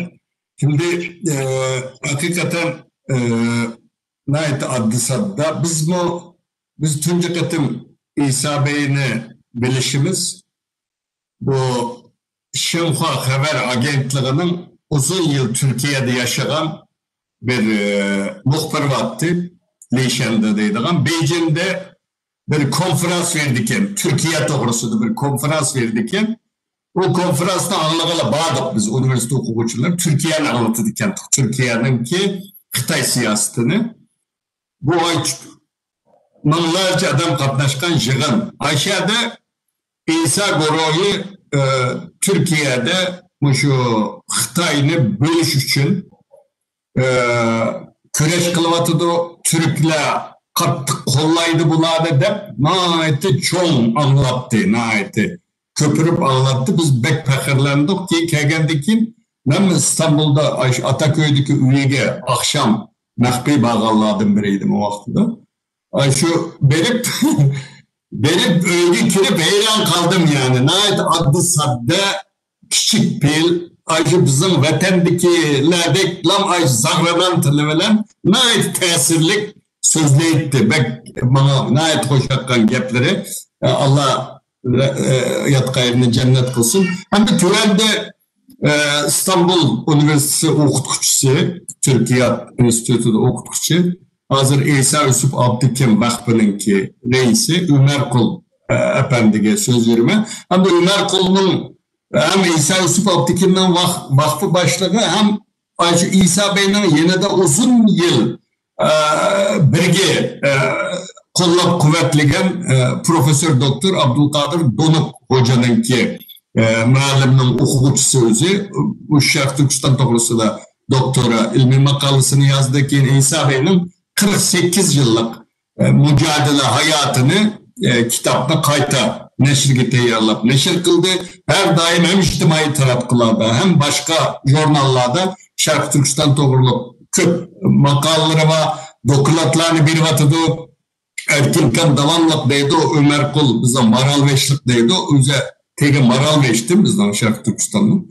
Onun için tüvende Ömer Kul efendiye söz verime özü arşivlerge kirip yazgan İsa Yusuf Abdikim kadar bir kişiyi de siz hayatı doğrusu da nimelen demeksiniz. Buyurun Ömer Bey. Ses gelmiyor. Şimdi geliyor mu? Geliyor. Buyurun. Peki çok teşekkür ediyorum. Öncelikle vefatının 25. seneyi devriyesinde rahmetli İsa Bey ve dava arkadaşlarını burada saygı, hürmet, özlemle yad ediyorum. Ruhları şad olsun. İnanıyorum mekanları cennettir. Bizlere de onlara komşu olmayı yüce yaradan nasip etsin. Amin. 5'te başladık. Saat 6.30 oldu. 1,5 saattir İsa Bey konuşuluyor. Evet, burada İsa Bey'i konuşanlar benden şanslılar.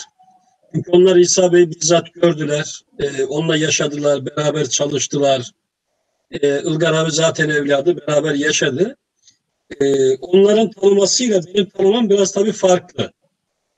Ama şöyle söyleyeyim, ismini de zikrettiniz. Benim doktora hocam Abdülkadir Donuk, 2003 yılında ders dönemini bitirip beni yanına çağırıp evladım, bu haftaki yazımda da yazdım onu. Sana Osman Batur'u doktora tez konusu olarak verelim dediğinde biz de şerefle kabul ettiğimizi ifade etmiştik ve kalkıp kütüphanesinden İsa Bey'in, yine Ömer Kanat Bey'in ifade ettiği 1984'te Mehmet Ali Taşçı tarafından yapılan çalışmayı bana uzatıp evladım bununla beraber başlayalım dedi. Ben İsa Bey'i o kitabı okumaya başladığımda öğrenmeye başladım. Ve sizi temin ederim 3 günde ben o kitabı bitirdim. Hacimli bir kitaptı o. 600 sayfaya yakındır ve böyle küçük puntolarla basılmış bir eserdir. Bana çok şey öğretti İsa Bey. Bir dava adamı nasıl olmalı? Yine Ömer Bey'in dediği gibi mütevazi insan nasıl olmalı? Azimle çalışmak insana neler kazandırabilir? Düşmanın büyüklüğüne bakmadan onun hileleri, desiselerini öğrenince onunla nasıl mücadele edilebileceğini, yokluklar içerisinde nasıl bir mücadele içerisinde olabileceğini ben İsa Bey'in o hatıratını okuduğumda öğrendim. Hatta İsa Bey'in bununla ilgili, yani İsa Bey'le ilgili söylenenleri tekrar etmeyeyim ama birkaç hususu da belirtmek isterim. Evet, bize bugün nasip oldu. İsa Bey'in hatıratının 1980'e kadarki kısmını yayına hazırlamak. Ondan sonra Diyanet İslam Ansiklopedisi'nde İsa Yusuf Abdikim maddesini yazmak. İsa Bey'le ilgili yapılan ilmi toplantılarda İsa Bey'i anlatmak ve bugün onun evlatları tarafından adına kurulmuş bir vakıfta İsa Bey'i ve onun misyonunu, onun davasını anlatma derdimiz var. Bizim de derdimiz. Ama bu anlamda şurada bir şey paylaşabilirsem onun üzerinden de konuşmak isterim. Evet, 2006 yılında, 2016 yılında İsa Yusuf Alptekin Vakfı'nı biz yeniden ihya ettik. O anlamda Erkin abime, Ilgar abime burada bizim ricamızı kırmayıp gelip bizimle beraber bu taşın altına elini koyanlara bu vesileyle ben çok teşekkür ediyorum. Bununla beraber şunu ifade etmem gerekir. Her Doğu Türkistanlı, samimi olarak bunu söylüyorum, düşünmeli. Neyi düşünmeli? Ya, vefatının üzerinden 25 yıl geçmiş. 25 yıl, çeyrek asır geçmiş bir insan Türkiye gibi 80 milyonluk bir ülkede ismi söylenince davası söylenince ismi hatıra geliyor. Bu insanlarla gidip eğer siz Doğu Türkistan'la herhangi bir bürokrata, milletvekiline, üniversite hocasına, iş adamına bir yere gitseniz, bunu Doğu Türkistan açılsa bu insanlar diyorlar ki İsa Yusuf Alptekin'i biliyor musun? Bu çok önemli bir şeydir. Bence her Doğu Türkistanlı bu soruyu kendine sormalı. Yani neden İsa Bey vefatının üzerinden 25 sene geçmesine rağmen hala Türkiye'de bu kadar sevilen, takdir edilen, ismi unutulmayan bir insandır sorusunu sormalı ve bunun cevabını alarak hele bugün Doğu Türkistan'la ilgili teşkilatlara görev yapan insanlar bunu sormalı. Ve orada ben bunu kendime soruyorum. Ben Maralbaşılı olarak, Türkiye'nin Trabzon ilinden birisi olarak ben bunu kendime soruyorum. Evet, İsa Bey gibi olamayız herhalde.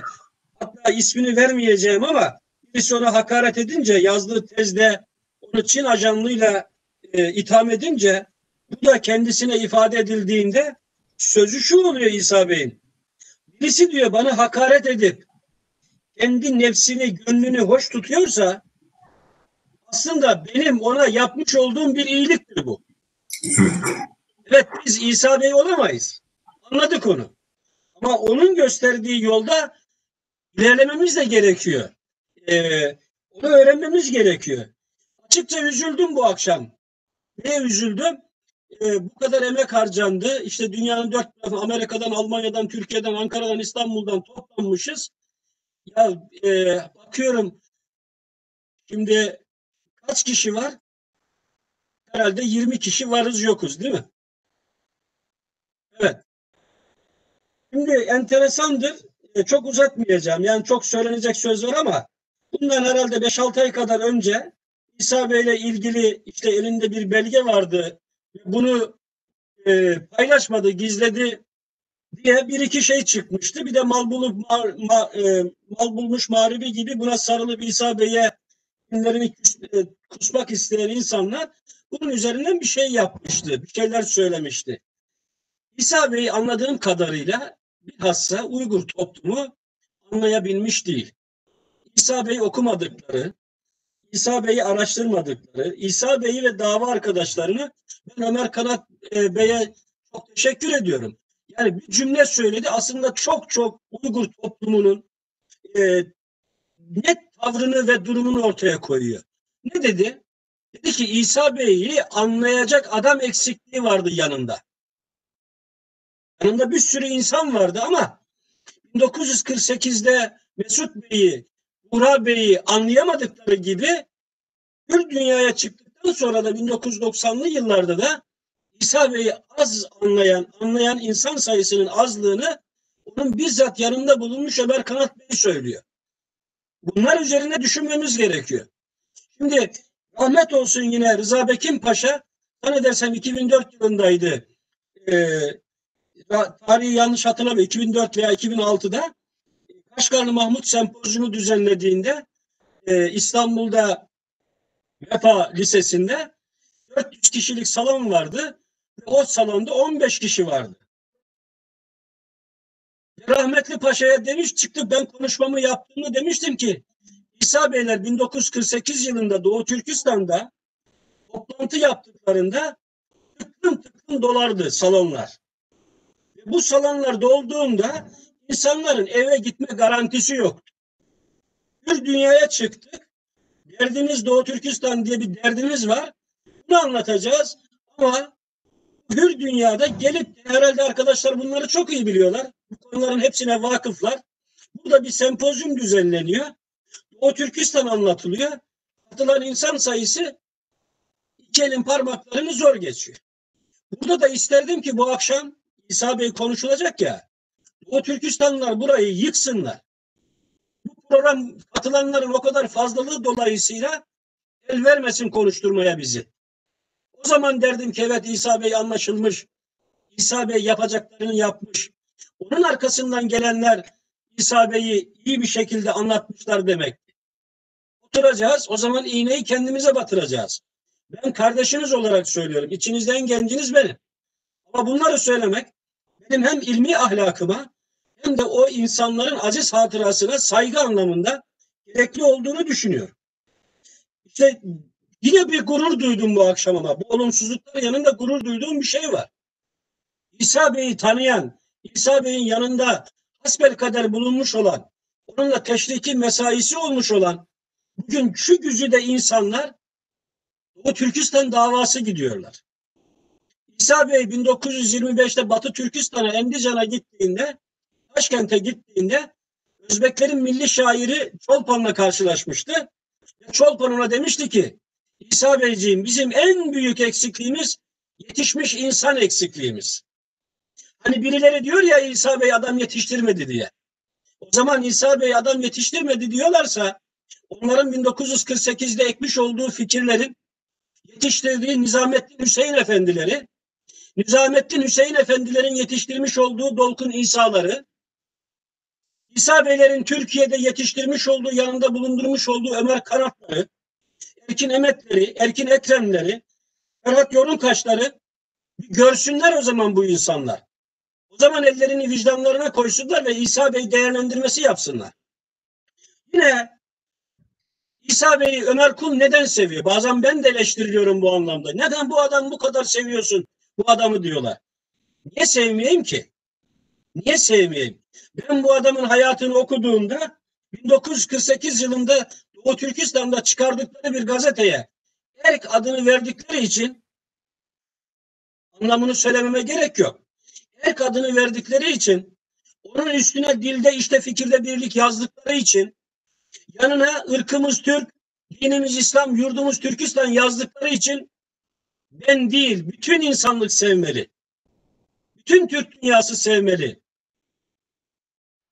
Ben değil, İsa Bey öncelikle bu minvalde düşünen, hedefi, gayesi bu olan herkes İsa Bey'e sahip çıkmalı, İsa Bey'i sevmeli.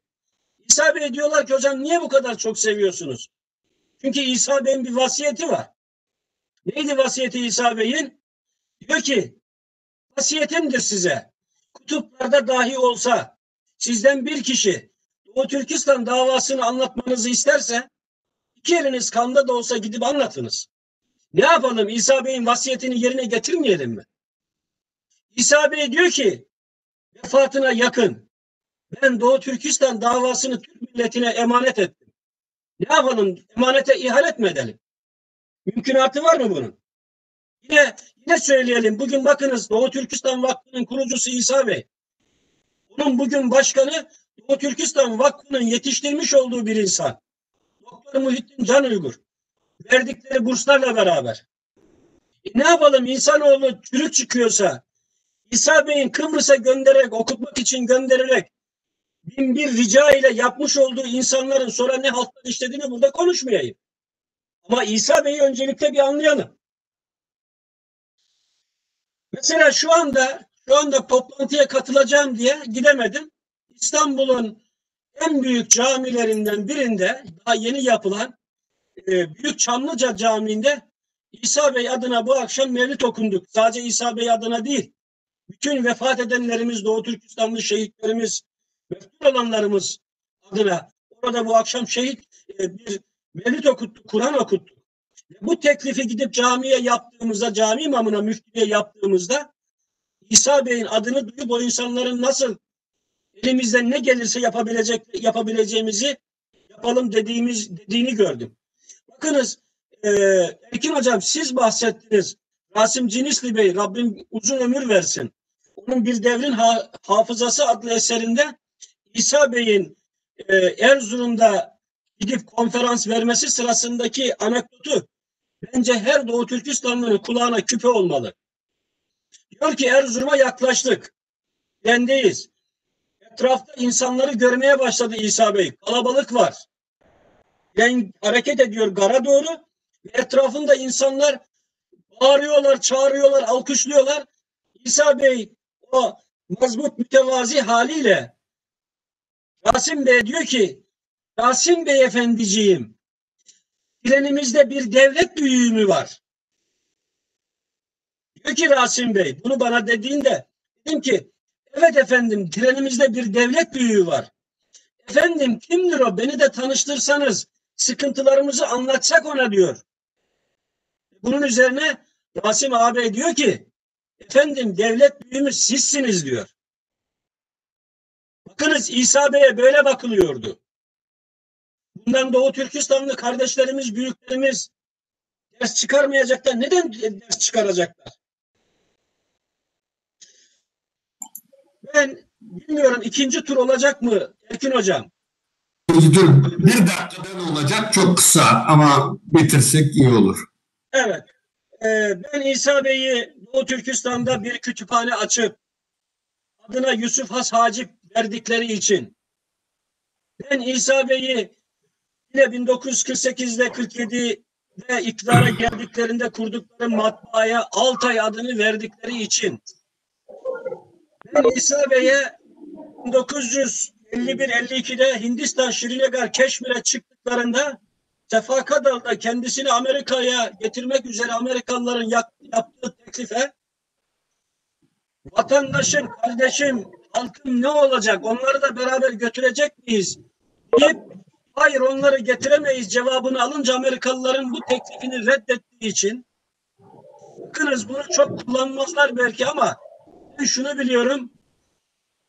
Türkiye yerleşip Hicaz Kurultayı alınan kararlar gereğince Tayvan'la ilişkilerini bitiren Mehmet Emin Buğra ve İsa Yusuf Alptekinlerin 1960'lı yıllardan itibaren İsa Bey'e Tayvanlıların gelin size burada bir bina alalım, halinizi görüyoruz, perişan bir haldesiniz, bunun bir katında oturun, diğerlerini kiraya verin, beraber çalışalım teklifini ben halkımın vermiş olduğu yetkiyi onun rızası olmadan kullanmam dediği için, o teklifi reddettiği için ben Batı Türkistan'da öğrenmiş olduğu milliyetçi mukaddesatçı çizgisinden 1995 yılının 17 Aralığındaki vefatına kadar çizgisinde hiçbir sapma olmadığı için, dostuna ihanet etmediği için, davasını her zaman ailesinden bile önde olarak tuttuğu için İsa Bey'i seviyorum.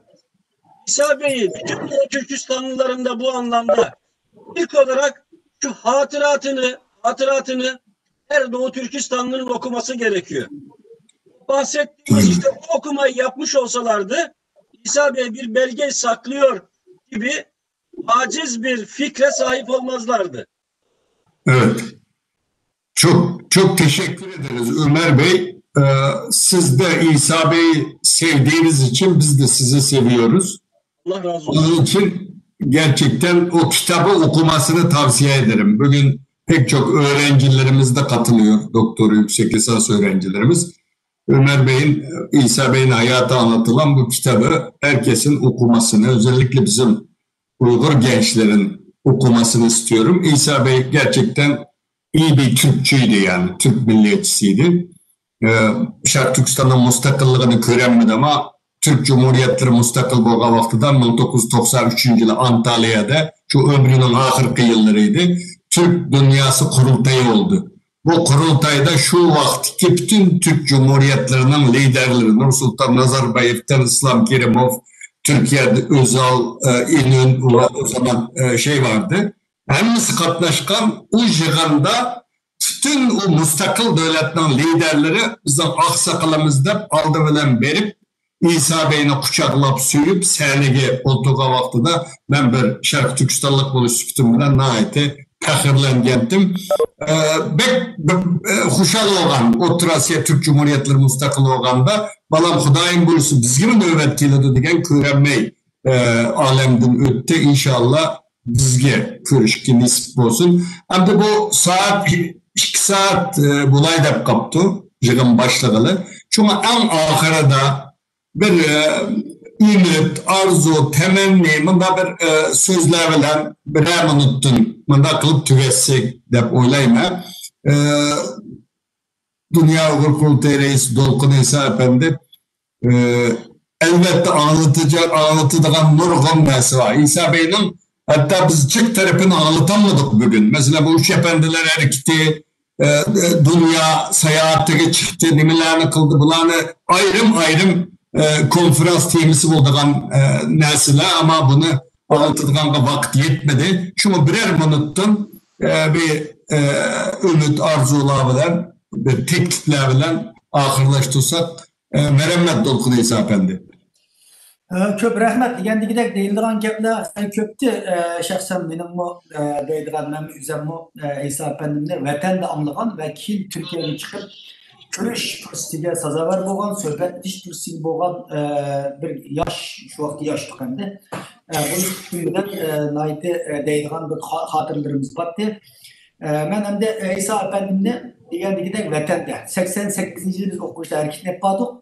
Şu vaxtların üzerinde Wang Yimou'nun Cenab-ı'nın Ahmet Niyazı'nın Şincan Üniversitesi'ne gelip sözlügen dokladlarda tuyu anlatan hem de. Sizlerin kan bu hareketinler biz abiyatı yak köprek vatan sırtki faaliyetleri toxutuldu. Hem de vatanın içindeki edimizde şu vaxt anlagan. Çünkü şu vaxtımızda Wang Yimou'nun hüccetlerinde sizlerin kan bu hareketi ilişkimini hoş kılmadı. İsa'da milli münafıklarını, vatan hayırlarını hoş kıldı, İsa Groy'unu hoş kıldı, Dalai Groy'unu hoş kıldı diyen sözlerini işletken vaxtımızda kimdi bu İsa? Bilmeydik çünkü bizim tarihimizde bulmaganlık bildirdikken andın bizim profesörlerimiz nait usuluk bilen sizlerge müjdat Wang Yimou'nun ki Cenab-ı'nın sözlerinde müjdat bir isim uçuruldu, siz hata düşünüp kalmamız, biz bu toğluk sizlerge malumat vereyli de nait usuluk bilen bularning Mehmet'in Buğra'nın İsa Yusuf tekinlerinin çetelde kılan faaliyetleri doğulu bizgi sözlerdir şu vakti bilgen şunun bilen bir muhabbet keyin anından keyin Hacı Yakup rahmetli ustazlarımızdan Ömer Kul Efendisi'nin zikri öttüğü Nizam-ı Hüseyin onun Ötkür Efendi Muşa'nın hemmisi bilen biz sohbetlerimiz ceryanında mehbi bizlerge İsa Efendi'nin Mehmet'in Buğra'nın vatanı içinde kılan faaliyetleri çeteldeki faaliyetleri hakkında kulak modu sok nurgun derslerini anladan. Ömer Kul Efendi devleti 1947 yılı 23'e çıkıp bunun önceden Altay Neşriyat'ın kudu Şerif Türkistan tarihi degan kitaplarını bastırdı şimdi. Tuncu katımlık Şerif Türkistan tarihinin Mehmet'in Buğra'nın kitabı Altay Neşriyat'ta besilgan. Polat Kadır'ın Ülkü tarihi deyilgan kitaplar Altay Neşriyat kılıngan. Altay Neşriyat'ın karmıgıda Yusuf Has Hacı kütüphanesi kılıngan. İsa Efendi 1930. dünya çıkan birisi vatandık vakti dünya ziyaretine çıkan.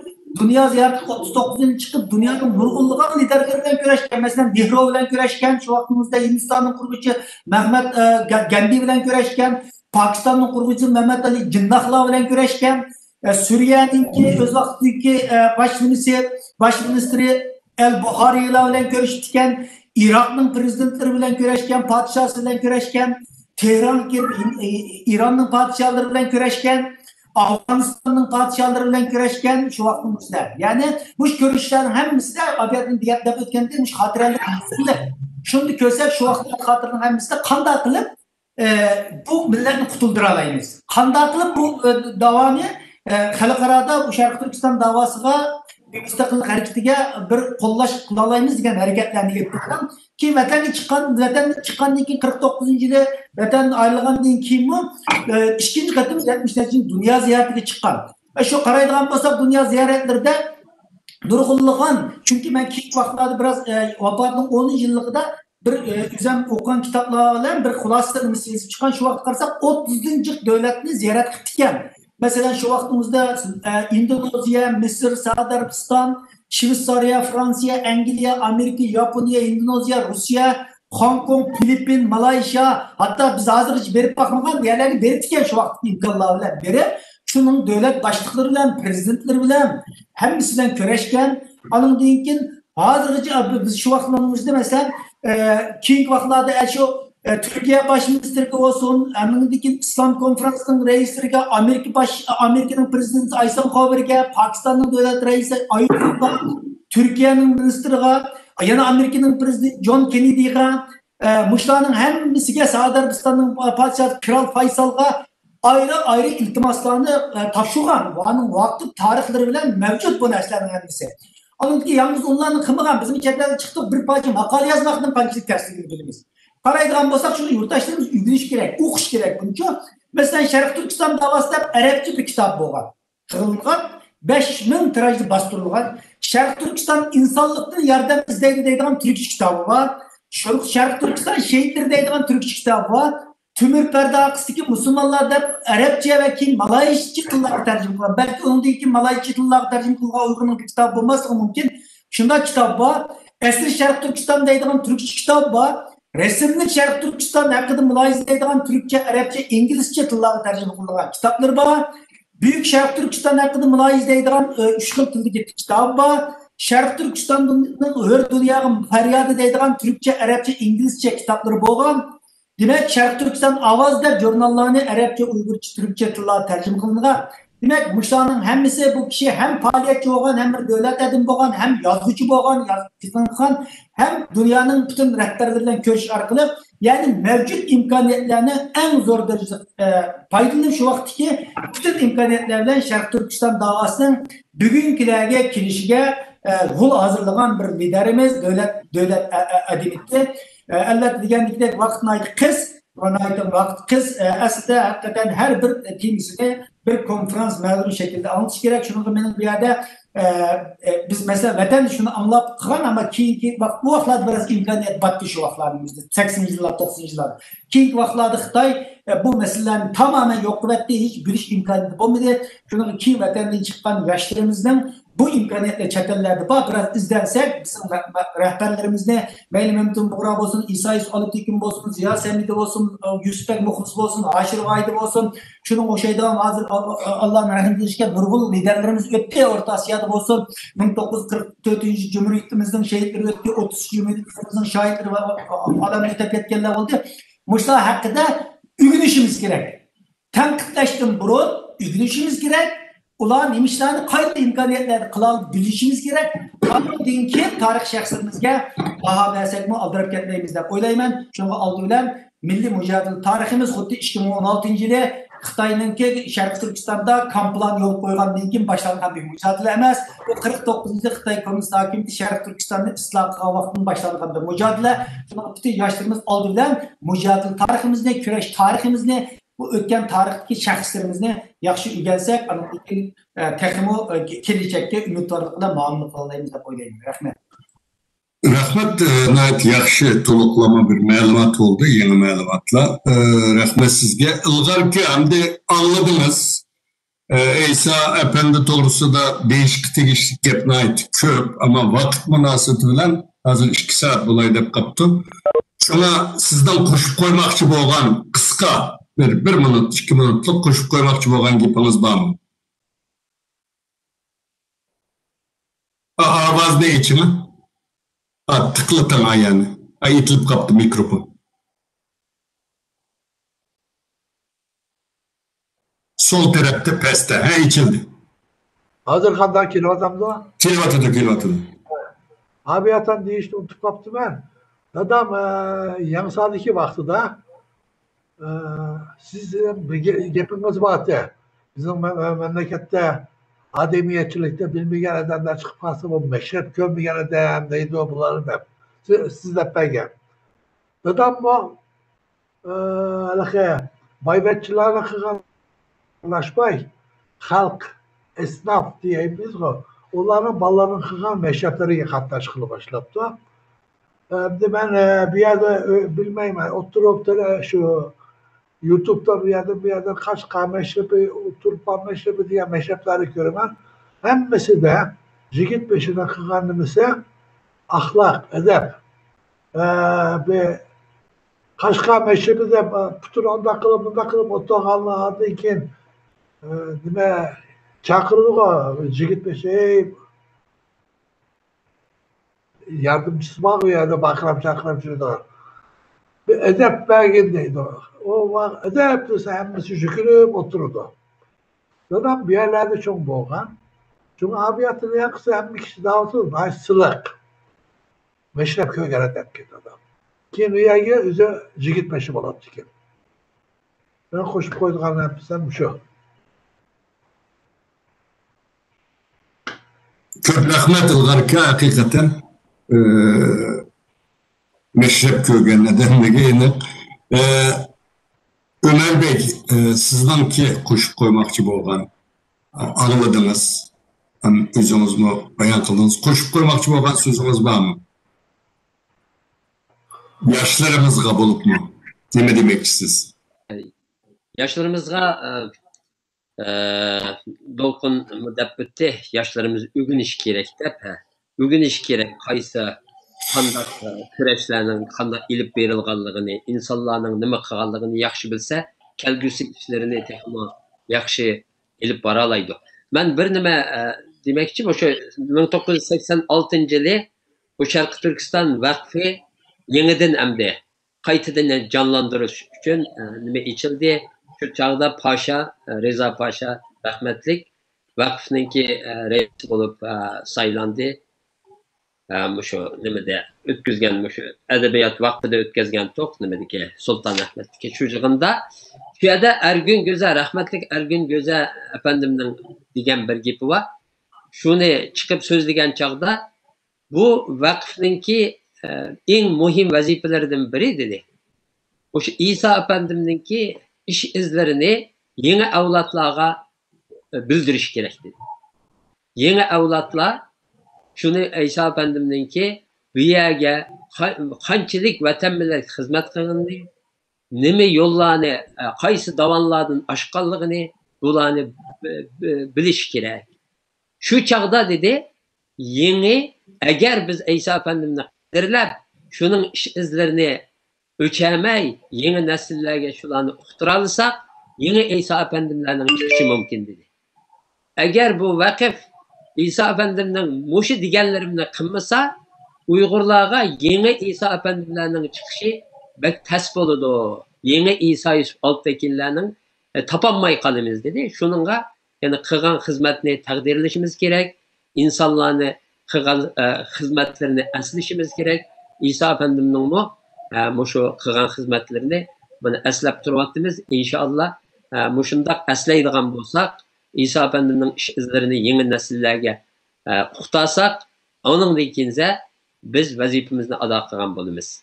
Endi nurg'unlagan gappa qiladigan İsa Efendim'ninki diplomatiya jihatdagi qobiliyatlari bayonmi deb o'tdik. Lekin masalan men necha shohid bo'lgan nimalar bordi. Masalan shu vatandan kelib İsa Efendimni Xitoy hukumati nomidan Xitoyga chaqirgan ishlar bor masalanda.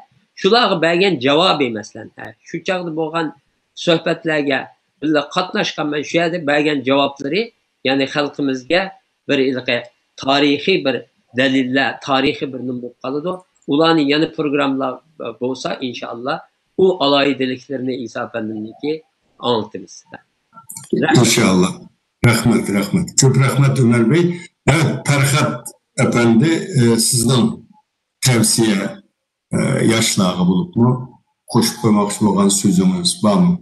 Şu yaşlar değdirdim belki Dokun efendim Ömer Kant efendimle yaxşı dep ötdi. Hem yaşlar değdirdim şu. Bu bugünkü dava bu osmandan çıkıp kalmagan.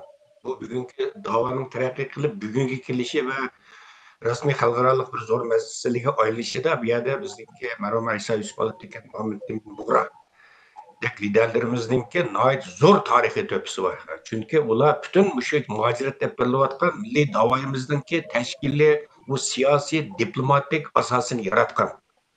Bu dava bir günlük, iki günlük xalqarалық çıkamaydı. Bir eser milletinki davası. Bu nayet uzun cereyan gidiyordu bununla. Bugün xalqara konjektür yol koydu. Bizim davayımız xalqaralaştı. Bu milletimizin bir bəxt saadeti. Şuna bir yerde bizimki milli ustazlarımızınki burunki qılğan sındırgan bu yolda 40 yıllap, 50 yıllap sındırgan ecirlerini bundalı qaraplı inkar qılıp etmesimiz gerek. Ulağa varıslığa aldı davamlaştırışımız gerek. Davayımızda. Bayımı dep ötten nurgun qılğan asas sağa işten. Yani birisi bir yerde hazır Türkiye'de ben birkaç katım keyinki mezgillerde berip şunu ihres kıldım. bir mesele var. Biz özümüz turayotgan davlatlarda partiya tutmasligimiz kerak. Bizim Sharq Turkiston davası partiyalar üstü bir dava. İsa Efendimiz'in bana kaldırgan en çok kaldırgan tesiri şudur. Çünkü özününki Turanç ekanligini Pan-Türkizm, Sharq Turkiston Pan-Türkizm hareketininki en asas liderlerining biri ekanligini bütün dünya biladi. Ama bunu o'zi og'zida ifoda qilmaydi. Bütün partiyalar bilan yaqinda. Masalan, Fatma xonim vafot bo'lib ketgan vaqtida biz talada 6-7 bola kelgan mehmonni kutib olish uchun talada turardik ishni oldida. O'shaga shu Anapninki mi keldi, To'g'ri yo'l partiyasininki keldi, MHP'ninki keldi. Demokrat Ecevit'nin Demokrat Sol Parti'ninki nimalar geldi? Mesulleri geldi. Baykal'ın vakti Cumhuriyet Halk Partisi onun vekilleri geldi. Bütün partilerninki hemisininki nimalar geldi? Efendim ağızda aldırıp ben falan partini tutum, pistan partini tutum ben demek. Bütün partilerle okşaş musafını saklaşımız gerek. Davayımız için faydalı deydi. Bunun ama hem de hazır Türkiye'deki bizim faaliyet yapan teşkilatlarımızdan bunu dikkat kılışını ümit kılmak. Çünkü bu mümkün doğru liderimizden bu aynı vakti kullanılan bu bir prensibi, siyasi buna ait doğru bir prensip karayma. Yani birisi yaşlarımız biraz capa, müşakkatke, adli sadlık meselelerde bu Merhum İsa Yusuf alıp diken efendimden ki bayka Allah'lıkların faziletlerine ait yaxşı işler ile tuttu. Adlisi ben misal keltirip birey, bizi iki göz kömey 91 yaştı. Biz adette kimini kaydırıp koyun dediyse kapılattı biz. Ya size ektirip bir alıp ben üzem kiyime andım. Köyneklerini, galasçıklarını, kiyim keçeklerini, kostüm buruklarını katlap, işçilik yatak bir karotu koyup biz mimarhanı saklap durattık. Bütün kiyimini özü kiyip, nait renkli şekilde iki göz kömüsünün tamını yakılap çıkarttı. Bir misal mesela 93. yılı 6. ayda biz Sharq Turkiston Gençler Gezisi'ninki tuncu sahanın neşir kılınğanlık murasimde ötkazdık. Sıdık Hacı Çüşürü rahmetlininki uyda. Bu doplik dairinin üstü kavetinde. Şununla biz efendim ben kardeşim dep turib oldu. Bağımızda bu yerde asansör yok bu binada. Kılınıp kalırsak ya ben barman dedim. Makul dep keldi. Kelge vaxtıda meni fakat kulağını yülüyorlar ben üzerine menip çıkan merdivenden dedi. Diyen ta balladın birisi hayacanlıp getip besti çoğrak baldın birisi bölçük etla kötürep aşı tepedeki kavet çıkardı. Çıkarganda İsa Efendi şunda hapıp gitti. Bunda kılıkını kırmağla ben üzerine menip çıkalayım evine. Oylap yakınla. 91 yaşlık adam. Gözü görmeydiğin bir insan. Bizden yaşlarımızdaki ilgili ilişki, tigişlik, ahlak, ezlat cihetten olsun, meyli özünün kişilik durmuş cihetik, adli saddiyliği cihetten olsun, meyli davağı boğan sadakatliği cihetten olsun, bu ügünediğin yerlerin ait köp aldırıp saldırıpla bu yazgan eslimlerinin bir yerlerini tutuverip, bir yerde kokap bunun bir nem kılışının ki haiçti yok. Biz tenkit asas varisi kılımız elbette.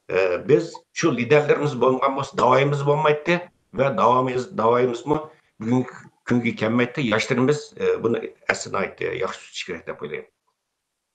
Rahmet sizge Ferhat Efendi. Ömer Kul Bey sizin son olarak söylemek istediğiniz.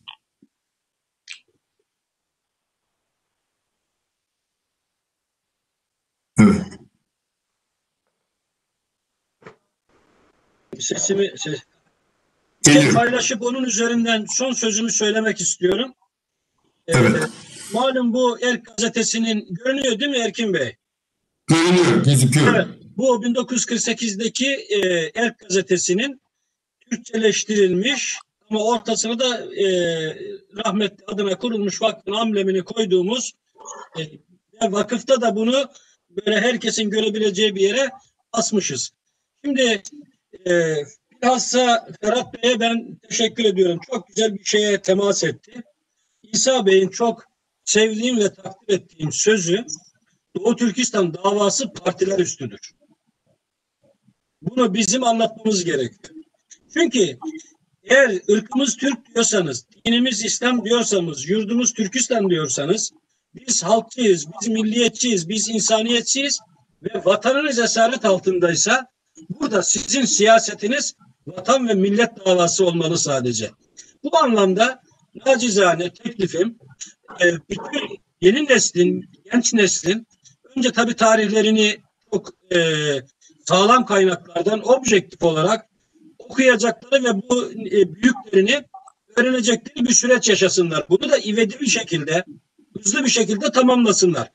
Hayata, Doğu Türkistan'a bakışları İsa Beylerin, Mehmet Emin Buğra Beylerin, Mesut Sabri Baykozi Beylerin, yine Türkiye'ye kadar gelip 1970'te vefat eden Polat Kadiri Beylerin, Hacı Yakup Anatlar'ın, Abdülhamim Şükürler'in, dediğimiz gibi Nizamettin Hüseyin Efendilerin ve bugün sizler abilerin pozisyonundasınız. Sizleri öğrenecekleri ve kendini nakşedecekleri bir süreci ivedilikle yapmalılar. Bu vesileyle son bir de teklifim olacak, bir ricam olacak. Malum bir önceki konuşmada ayrıntısına girmeyeceğim ama İsa Bey'in arşivlerinin gizlendiğine dair bir şey söylenmişti.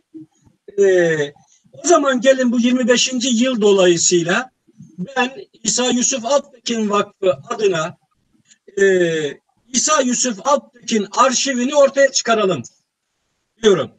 Bu anlamda o Türkistanlı kardeşlerimizin, büyüklerimizin, ablalarımızın, bacılarımızın İsa Bey ile alakalı bir şekilde eline geçmiş bilgisi, belgesi varsa posta masrafı vakfa ait olmak üzere, bendenize ait olmak üzere vakfa göndersinler. Bu toplantıdan sonra da vakfın adresini de paylaşalım. Mail adresimi de paylaşayım. Oraya da gönderebilirler. Toplanacak olan bütün belgeleri dijital aktaralım. Benim çünkü doktora çalışmalarım sırasında biriktirdiğim, sağ olsun Alptekin ailesi, rahmetli Arslan abi burada rahmetle yad ediyorum. Rahmetle yad ediyorum. O çünkü İsa Bey'in arşivini bizim görmemize imkan vermişti. Orada ben çalışmalarım sırasında kullanabileceğim belgeleri de fotokopi olarak almıştım. Ben de benimkileri vereyim ve İsa Yusuf Alptekin arşivini hep beraber ortaya çıkaralım ve buna katkı yapan herkese ortaya çıkan arşivin bir nüshasını dijital ortama aktardıktan sonra gönderelim. Hatta bu anlamda ben Dünya Hukuk Kurultayı Başkanı Reisi olarak Dolkun İsa Bey'den de bu anlamda bir kampanya gibi bir şey başlatmasını ve buna öncülük etmesini, o anlamda da ortaya çıkacak olan materyalin bir nüshasının da Dünya Hukuk Kurultayı arşivinde saklanmak üzere oraya bırakılmasını teklif ediyorum. Tabii bu fikrimizi geliştirelim Dolkun Bey, Erkin Hocam ve bunu bir an önce 2021 yıl içerisinde inşallah tamamlayalım diye bir teklifim var. Evet. Köp rahmet Ömer Bey nayet kıymetlik teklifini oturup koydunuz. Bugün 12. ayının 17. günü yani merhum liderimiz İsa Yusuf Alptekin'in vafatının 25 yıllığı münasebetiyle Dünya Hukuk Kurultayı uyuşturan bu muhakeme jığını müşahede ahırlaştı. Ben en ahırda şunu iki teklifimini oturup koymak için biri hem ictimai taratkularda hem nurgun yerlerde Mehmet Emin Buğra, İsa Yusuf Alptekin, Mesut Sabri Baykozi ve başka şunun okşaş liderlerimiz doğrusu da köp nesler yazılıvatıdı, fikirler yürgüzülüvatıdı. Ama Türklerde bir söz var. Yani bilgi sahibi olmadan fikir sahibi olunmaz deyip şuna aldı ölen biz bu liderlerimizle ügüneyle iş izlerini ügüneyle ondan keyin ulağı bir baha versek buludu. Ulağı fikir yürgüzsek buludu. Tehlil kılsak buludu. Ömer Kanat Bey degen okşaş şu tarihi şart şaraitini nezerde tutup durup ulağı baha verişimiz lazım. İkinci bir teklifim bugün dava halkaralaştı. Hakikaten yokluktan ben her zaman şunu oyladım. Mesela Avrupa'da devamlı Dünya Hukuk Kurultayları barattık arpilerle bütün dünyadan yüzlerce vekil şu yerlere çıkılıp vatan milletinin meselelerini müzakere kılıdığın bu seviyeye kelgen vaktimizde İsa Bey'in şu vaktideki keyin ahvalda kılgan davanın bunda bir vaziyetki kelgenliğini kögen vaktida insan hakikaten tahirlanıyordu. Bugün dünyada bu mesele dünyanın en çok gezitlerde, en çok televizyonlarda, siyaset merkezlerinde oturup koyulmatıdır. Bu biz için tepilmez bir fırsat. Şuna hazır mı şu davanı kılıvatkan aldın kısepteki liderlerinin mu bugünkü her qaysi teşkilatın rəhbərləri, Dünya Uyghur Kurultayının rəhbərləri, İsa Bey'nin yeniden yaşayan, bugün şu jığın katlaşkan şahitlerimizmi özünün hayatını, özünün köygen sergüzeştirilerini, bütün inçikilikleri bilen etraflık yazıp kaldırışını ümit kılımı. Çünkü bu dava küçülüp devam kıldı. İnşallah müstakil boğa vaktimizde mi? Bu biz için bu tepilmez bir tarihi menbe. Çünkü benim teklifim bütün Şərq Türkistan davasının işçili ve sırtıdı boğalarını bugün buluvatkallarını yazıp kaldırışını ümit kılımı. Bugün tecrübemiz müşahede ahırlaştı.